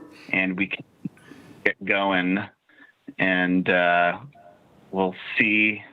Hopefully this works, right? All right. Give me one moment. There you go. Perfect. All right. We can see that? We good to go? We sure can. All right. Thanks, Mr. Chair. So good morning, everyone. Really appreciate your time. Of course, Eric Berkey, I'm here in my position as president of the Douglas Park Civic Association. I've got Megan Lynch here as well, our vice president. Megan and I have been kind of co-conspirators on this plan for several years now. I'm going to be doing kind of most of the talking during the presentation, but Megan, this is where I'll invite you if you want to say any remarks at this point, and then we can kind of go through the presentation. You there, Ms. I'll just start by saying good morning and thank you for having us. We're very excited to share our plan. Thank you. Thanks, Megan. And so I won't go through all these slides. I can appreciate the length of these county board meetings, and hopefully you can have a short one today. But I just will say, it really has been, I think, a productive process. We've worked on this updated neighborhood conservation plan for, I think, almost 4 years now. Of course, we had some delays and, the pandemic. And so it really is great to be here. I can't think of a really more appropriate day for Douglas Park to be presenting before the county board and us talking about our neighborhood. It's just, it's kind of fortuitous the way that things have been developed. And I certainly want to speak to Barcroft real briefly. It's obviously a very large part of our neighborhood, both from kind of an acreage standpoint as well as population.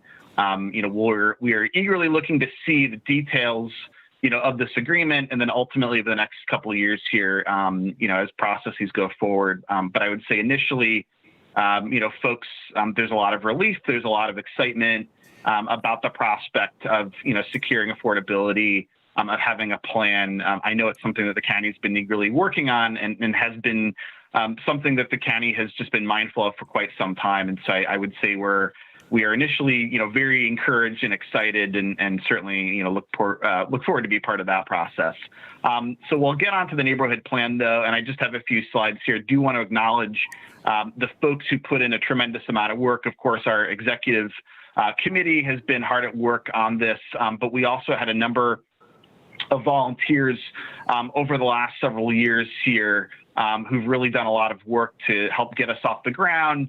to do the conditions work that's kind of mandated by the neighborhood conservation program to help us develop, distribute, and then analyze our questionnaire. And then, of course, the heavy lift of drafting, which is what I believe is an 80-page document or so, and putting that all together, incorporating, feedback, working with county staff. I also just want to say, too, because, a lot of work was put into this. We're really appreciative of Tim McIntosh, Angela Marshall, Katie Brown Henry, who formerly was of county staff, also was very helpful to us, county manager's office. Other folks have just been really helpful, and we really kind of appreciate their support in helping our neighborhood, develop this vision for the next however many years it's going to be, next 10 to 20 years. So, of course, just a few process things. We, of course, started about 4 years ago. Like I said, took about a year to evaluate conditions, distributed a questionnaire in English and Spanish, online as well as by paper. And then really took a couple of years to evaluate results. And I'm just going to kind of keep going through the presentation here. We got a working draft ready earlier this spring, and then started making our way. And like I said, Tim and Angela and folks were very helpful in helping us kind of figure out what we needed to do to get this through. County staff have their input, considered.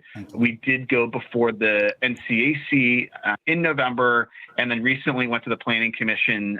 We got, I believe, unanimous approval from both, definitely the Planning Commission, and had some nice feedback there as well, and are here today.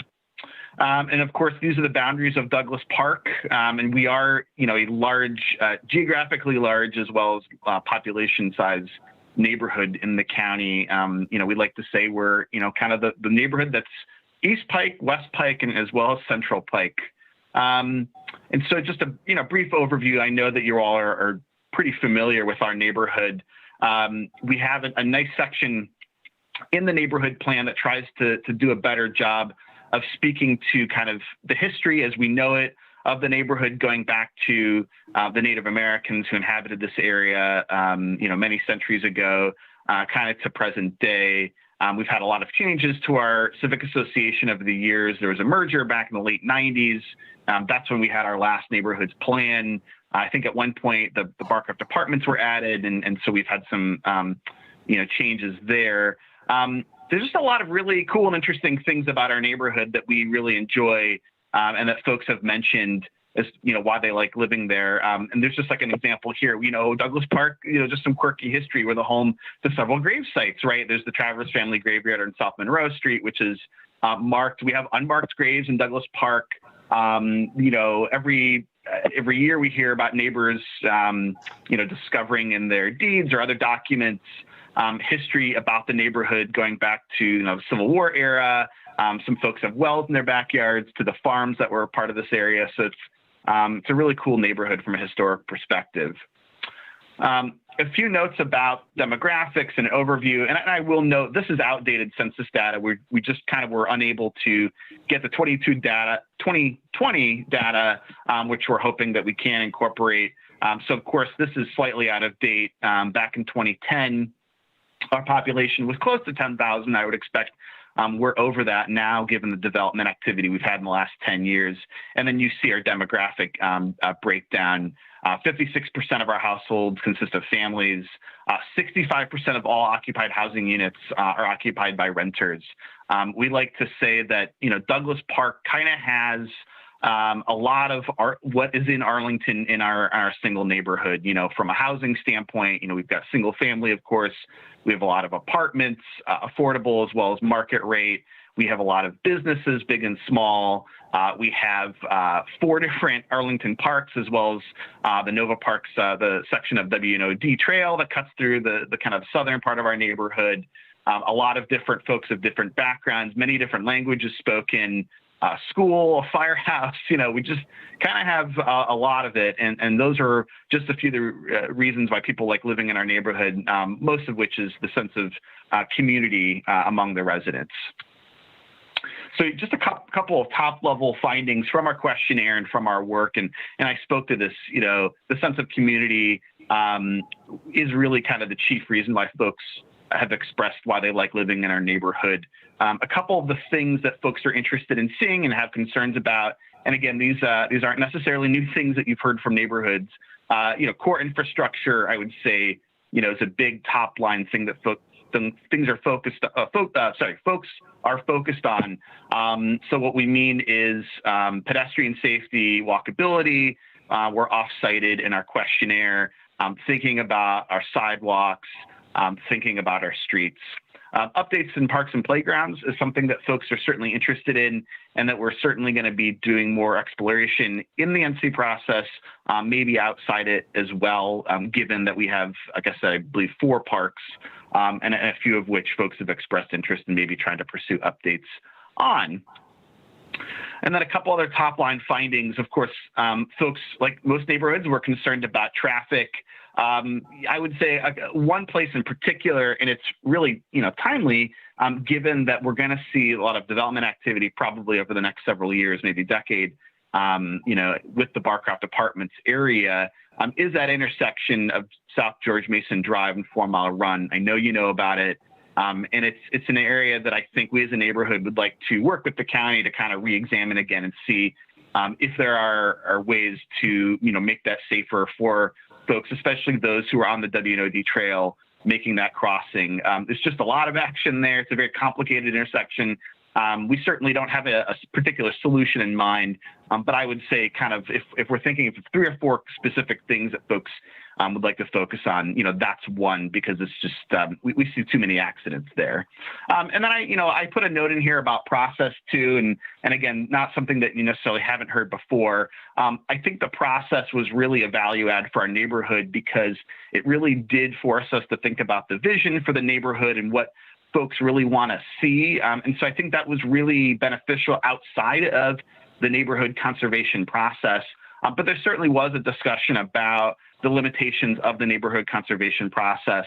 Some of that is related to funding, but also some of it is relates to how the process works and how we can get more, core infrastructure things like sidewalks, in Douglas Park. And so, there's certainly a discussion of that in the plan, and I think that's something that we're going to continue to pursue from an advocacy standpoint, is to figure out, what are good avenues for us to, get some of those kind of infrastructure needs. So just moving on, because again, I want to be mindful of time, land use and zoning, of course, preserving neighborhood feel and housing affordability are among the top goals that were cited by residents when we think of land use and zoning and as it goes with that housing. And I put this in here, but we're really proud that we also are home to several market rate and committed affordable developments. And I don't think this is an inclusive list. Of course, Barcroft's in there, but we got Westmont, Oakland, Quebec, Virginia Gardens.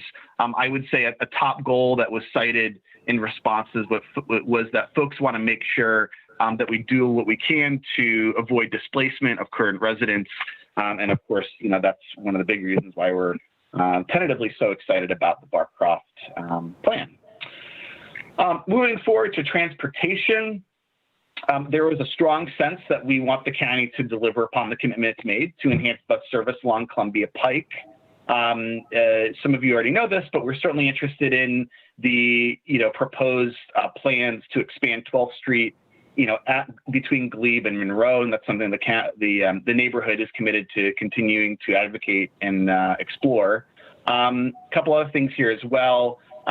We continue to want to advocate and have the county look into traffic calming measures, if that's warning signals, other things to make sure that we mitigate speed to the neighborhood, that, we ensure that it can be a place that's, safe for kids, safe for families to walk around. A few other slides here, and then happy to take questions and entertain discussion. With regards to infrastructure, again, speaking to some of those frustrations with process, I think, we would like the county, as it kind of continues to vision what neighborhood conservation may be versus other ways it goes about approaching projects, to think about, things where, it may be more appropriate for the county to make those kind of determinations from a top level, versus maybe neighborhoods advocating for, maybe more things that I'd call wants versus needs. So that was a top line response there.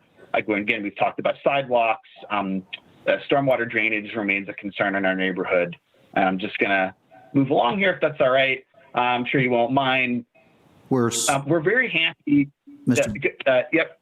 Yes, go ahead. We're still on the, appreciate you sharing the screen and also moving us. Now we're on the infrastructure slide. Thank you. Yeah. Thanks, Mr. Chair. There were two infrastructure slides here.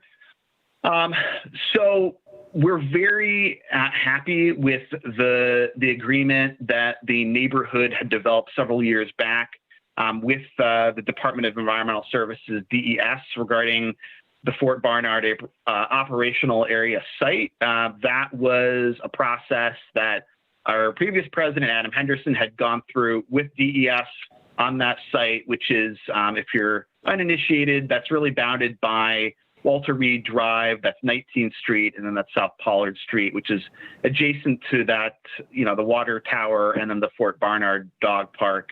And I think it'd be fair to say that DES has done a really great job since we came to that agreement to letting the neighborhood know of when that site may be actively used and how it's going to be used. And so we're pleased with that and would certainly like to continue, that relationship and understanding to move forward. Just a couple other things, concerns about tree canopy are always, present in our neighborhood when it comes to new development, and we'd like to see that mitigated to the extent that it can be. And then, of course, not that there's anything necessarily on the table, but like I said, we really appreciate having Fire Station number 9 in the neighborhood. They're wonderful neighbors. We love having them there. We often collaborate with them when we can. They, in pre-pandemic times, would provide the Civic Association with space to meet. They just can't emphasize enough how much folks love having them in the neighborhood. So we just put a note in there to say if there were ever a discussion about Fire Station 9, we'd like to be part of that because we still love having them as neighbors, which I'm sure you'll appreciate. Anyway, we just really love having them there.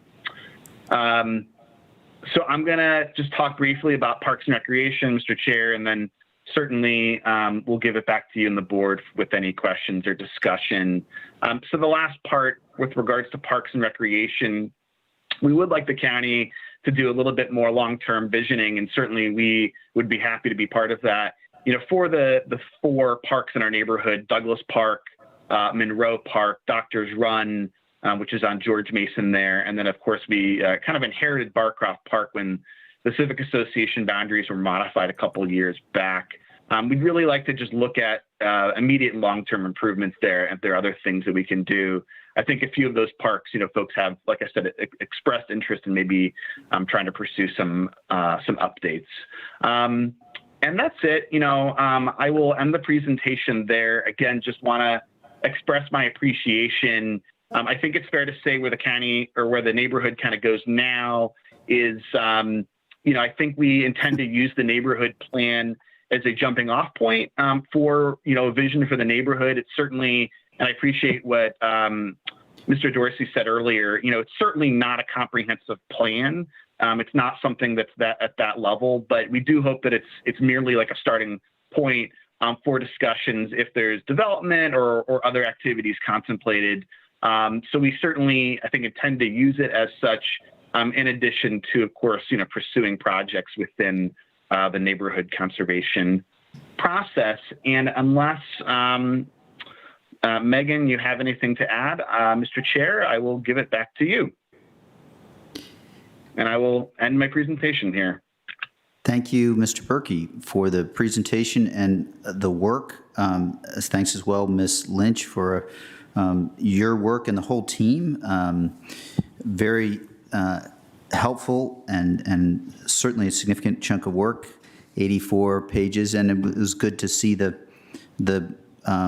background and all that you did together. I know very grateful for you, Ms. Marshall, your work with this, and also Mr. McIntosh. I did want to see, I think Ms. Steinberger is there, and there was a brief letter from the Planning Commission. Did you have pieces you wanted to add and thoughts? Over to you, Ms. Steinberger. Thank you. Officially by 1 minute now, good afternoon, everyone. So a few items. The letter, I will agree, was fairly brief. Planning Commission did hear this at our first night of meetings for December, which was, because of calendar quirks, actually held on November 30th. A fair amount of time was devoted to the intersection at 4 Mile Run and George Mason Drive, which is an area of concern and I know very great difficulty from a safety perspective, and some time was devoted to sort of what, if any, changes could be made to that intersection and what might be on the table. I think that the community and the Planning Commission is looking to the transportation experts for what could be done to make that a safer intersection for all modes of transit and all individuals using it. We talked a little bit about the green space at both 13th and Walter Reed, and then 12th and Glebe, not with any kind of great kind of a conclusion on that. I think that overall kind of green space is not, there weren't really concerns with that. And then the bulk of the remainder of the time was spent talking about kind of the sidewalk network and efforts to connect more sidewalks, what could be done for greater kind of curb connectivity, and the nature of those decisions and what could be done to have a greater impact on increasing that sidewalk connectivity really in the community. Certainly there's sort of we acknowledge that a great variety and diversity to the community, and that is a great benefit, but really looking for ways that we can increase the network of walkability throughout. So overall, Planning Commission supported the adoption of the Douglas Park Neighborhood Conservation Plan unanimously, and there were no amendments to the overall motion. So thank you. Thank you very much. Appreciate your your summary and highlighting the key items. And with that, I think that I'll open the floor to comments or questions. I appreciate the intersection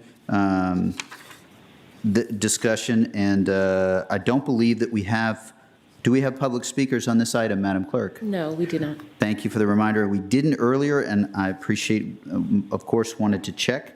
And so now the discussion is with the board. Ms. Crystal. I'm actually happy to make a motion, Okay. Mr. Chair, which is that we adopt the attached resolution, which is part of the staff report, to accept the Douglas Park Neighborhood Conservation Plan, subject to county policy and procedures. Or excuse me, the Conservation Plan update, subject to county policy and procedures. Second. There's a motion and a second. Would you like to speak to your motion, Ms. Crystal? I would. I think others are going to want to join me in kind of probing a little bit about this question about traffic safety on 4 Mile Run and George Mason and sort of next steps on that.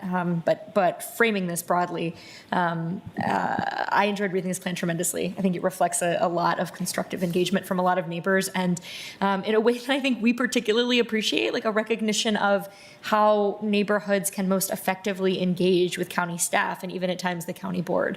The sort of balance of advocacy for what the neighborhood wants and recognition of the pathways to balance that with perhaps countywide priorities or constraints that we may find ourselves under was much appreciated. I think that's been demonstrated in dozens of different ways with the neighborhood over the years. I appreciated the shout out to the collaboration with DES, on the operations at Fort Barnard that I walked into a hotbed of that. It was one of my first civic association visits in 2016 and was so scarred that it took me, I think, another 4 years to come back to DPCA under your tenure, Mr. Berkey. So I'm just knowing how well that's going is a real positive, and I think speaks to your efforts, and before that, Mr. Henderson's, to really engage so constructively. So I think there is just so much here that really can be the basis for collaboration. And as you intimated a few times in your remarks, Mr. Berkey, I think there'll be a lot of planning attention happening in this corner of the county. And nobody could have planned this timing, but to be guided not only by things like our Affordable Housing Master Plan, the form-based code, but a real embrace of the Barcroft Apartments by the neighborhood and a vision for the neighborhood by Douglas Park as part of this update. The timing just couldn't be better, and I'm so pleased about that. So I think, I imagine, again, this is sort of on everybody's mind. specifically with regard to the sort of concerns at 4 Mile Run and George Mason, intersection that I think the technical term for it is wonky. You sort of got a couple of access roads coming together at a few different points.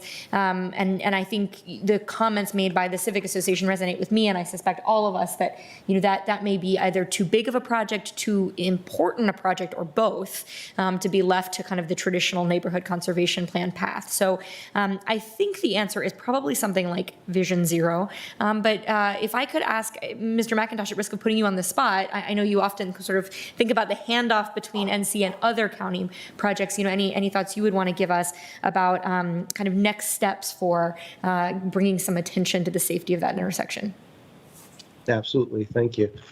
First of all, I would tend to agree with you. I think this is the kind of project that's probably less appropriate for the NC program, a better fit for, obviously, DES transportation. You mentioned Vision Zero. I think that's an excellent option. There are other ways to go about getting this to be a priority in the county, certainly through the CIP process.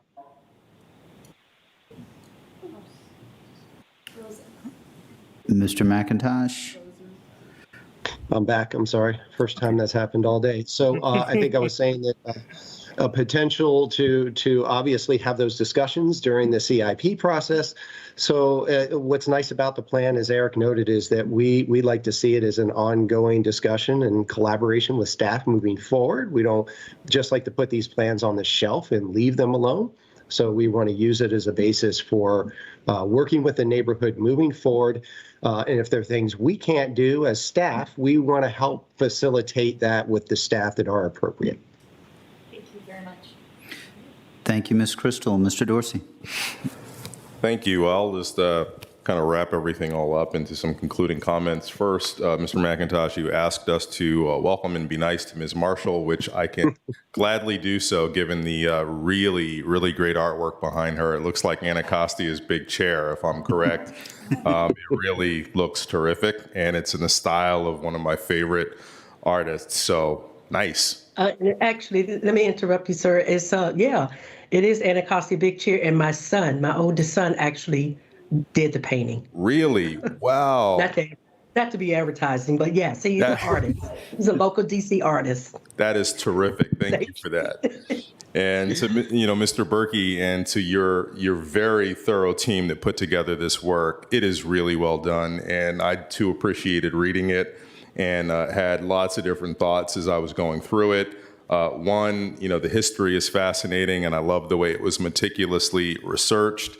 It did make me think of something not relative to the contributions of the committee that put together the Douglas Park plan, but overall, it's really just a reminder to all of us that history, recorded history, especially well-researched and cited recorded history, is always going to, or at least predominantly will disfavor inclusion of people who have contributed to a community's growth and well-being.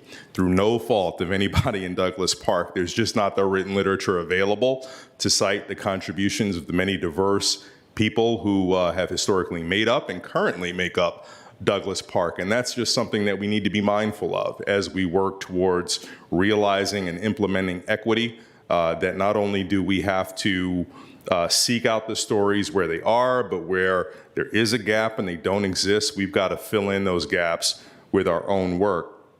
But beyond that, a couple of other thoughts. One, you talked about the size of Douglas Park. I mean, my goodness, it is a huge civic association. And with that, to me, it reflects sort of Arlington in microcosm, not only in terms of housing forms and diversity of housing types, but also the types of neighborhood concerns and the way in which people move from a transit, a walking, a vehicle perspective. It's just really a great way to think about Arlington writ large. And as has been discussed as it relates to Barcroft, the good thing is a lot of the big community concerns that have been outlined will probably be addressed in some way over the coming decade if this all proceeds as I'm expecting it will. While the 4 Mile Run intersection that has been cited, I don't know, maybe I'm getting old. Well, I know I'm getting old, but beyond that, I travel that intersection a lot. Not necessarily sure. I find it particularly unsafe, but I can see how people are very confused by it, and maybe perhaps the upcoming redevelopment, if it should occur, whenever that occurs, will be able to be wrapped with some county investment to figure out how we make it less complicated.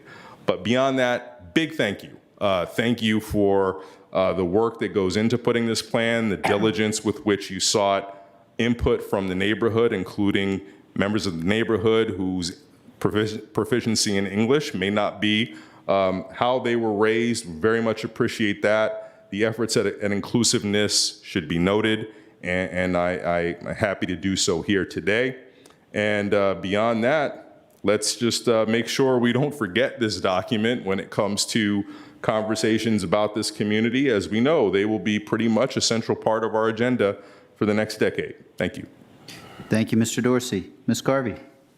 Yeah, thank you. I appreciate Mr. Dorsey's comments. I too love the history, and actually that little cemetery at Traverse Cemetery, that fascinates me. I stop by it a lot. I go through the neighborhood a lot. As you probably know, my daughter lives there. I also was going to comment on the artwork, Ms. Marshall, but I thought I shouldn't make a personal comment at a board meeting, but if Mr. Dorsey did it, it's fine. Anyway, I also like it quite a bit, so this is great. And thank you so much for all the work, Mr. Berkey. You did a great job kind of marching us through it. You don't have to apologize for the time. A lot of work went into this, and the least we can do is spend a little time going over it. I also want to appreciate the doing the survey in Spanish and English both. That was great. And I also found myself thinking, right, Barcroft Apartments, a lot of this is going to kind of get worked out and get attention it needs. The one issue that I'll bring up, and I'm really still not sure what to do about it, is the sidewalk issue. This came to my attention and the intersection with NC when I first got on the board. And I had the same reaction, Mr. Berkey, that was kind of in your report. What are citizens doing handling basic infrastructure? That ought to be staff, or the county ought to be handling basics. And I do ask about the sidewalks, and we hear a lot of things. One of these issues is, in some places, big trees would come down, so then that it conflicts with the issue of the tree canopy.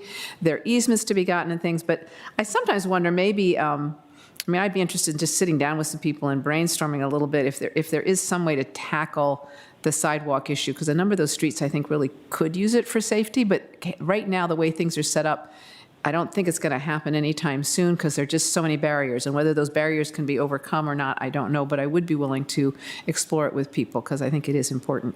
But other than that small thing that I'm interested in following up with, if anybody wants to work on that a little bit more, it's great. Thank you so much for all of the work. Thanks for the history, and I think the time is right. Timing is everything, right? So I think with this future decade, I think we're absolutely right. A lot of these things are going to get some attention, and this is a great little neighborhood. It's going to be a lot more front and center and known, I think, over the next few years. So thank you so very much for the work.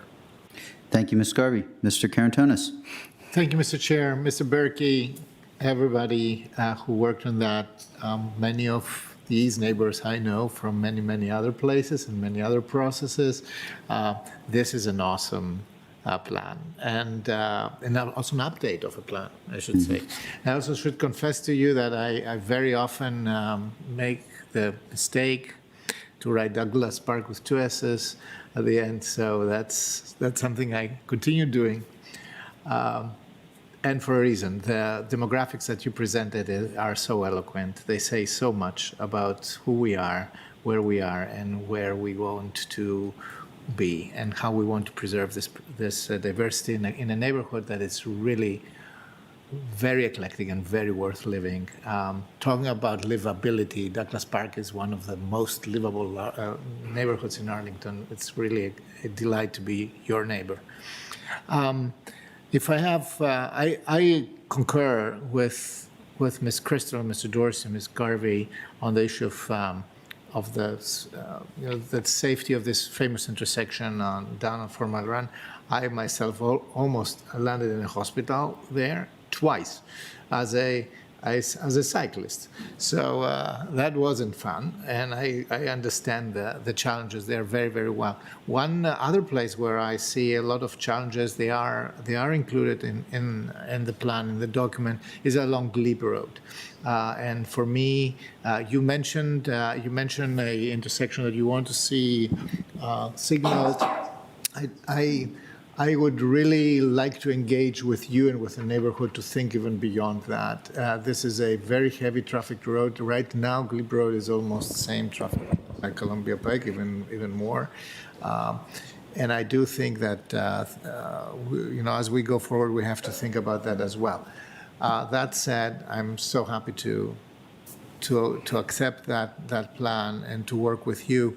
And I definitely want to see how Vision Zero may be converted into an instrument that helps us with completing, filling the gaps, creating more sidewalks, and making the place more walkable and more safe. So thank you so much for that, everybody who has worked on this. Thank you, Mr. Karantonis. I'll echo the thanks to Mr. Berkey taking on this, in addition to Housing Commission and doing it with a team and building. Appreciate Ms. Lynch, all of those who participated and helped. Thanks for your 20 years leadership, and Ms. Marshall, and glad to meet you virtually this way. Mr. McIntosh, appreciate your continued service as well. The two issues that stand out to me for follow-up, and I want to think through and work on them, are the intersection and the sidewalks.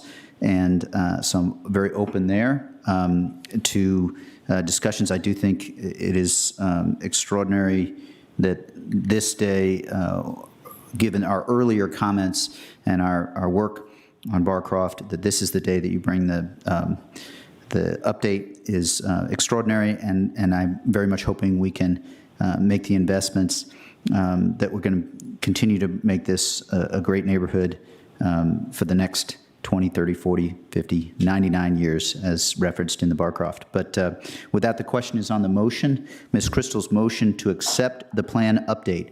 All those in favor say aye. Aye. Aye. Any opposed? Motion passes 5-0. With that, I believe that we have one more minor item before the board that we just need to follow up on. On Tuesday, we had a closed session, and we had a vote just to certify, as we came out of closed session, that the members of the county board at that closed session only discussed business matters lawfully exempted from the open meeting requirements under Chapter 37, Title 2.2 of the Code of Virginia, that were identified in the motion that preceded, which was focusing on personnel matters.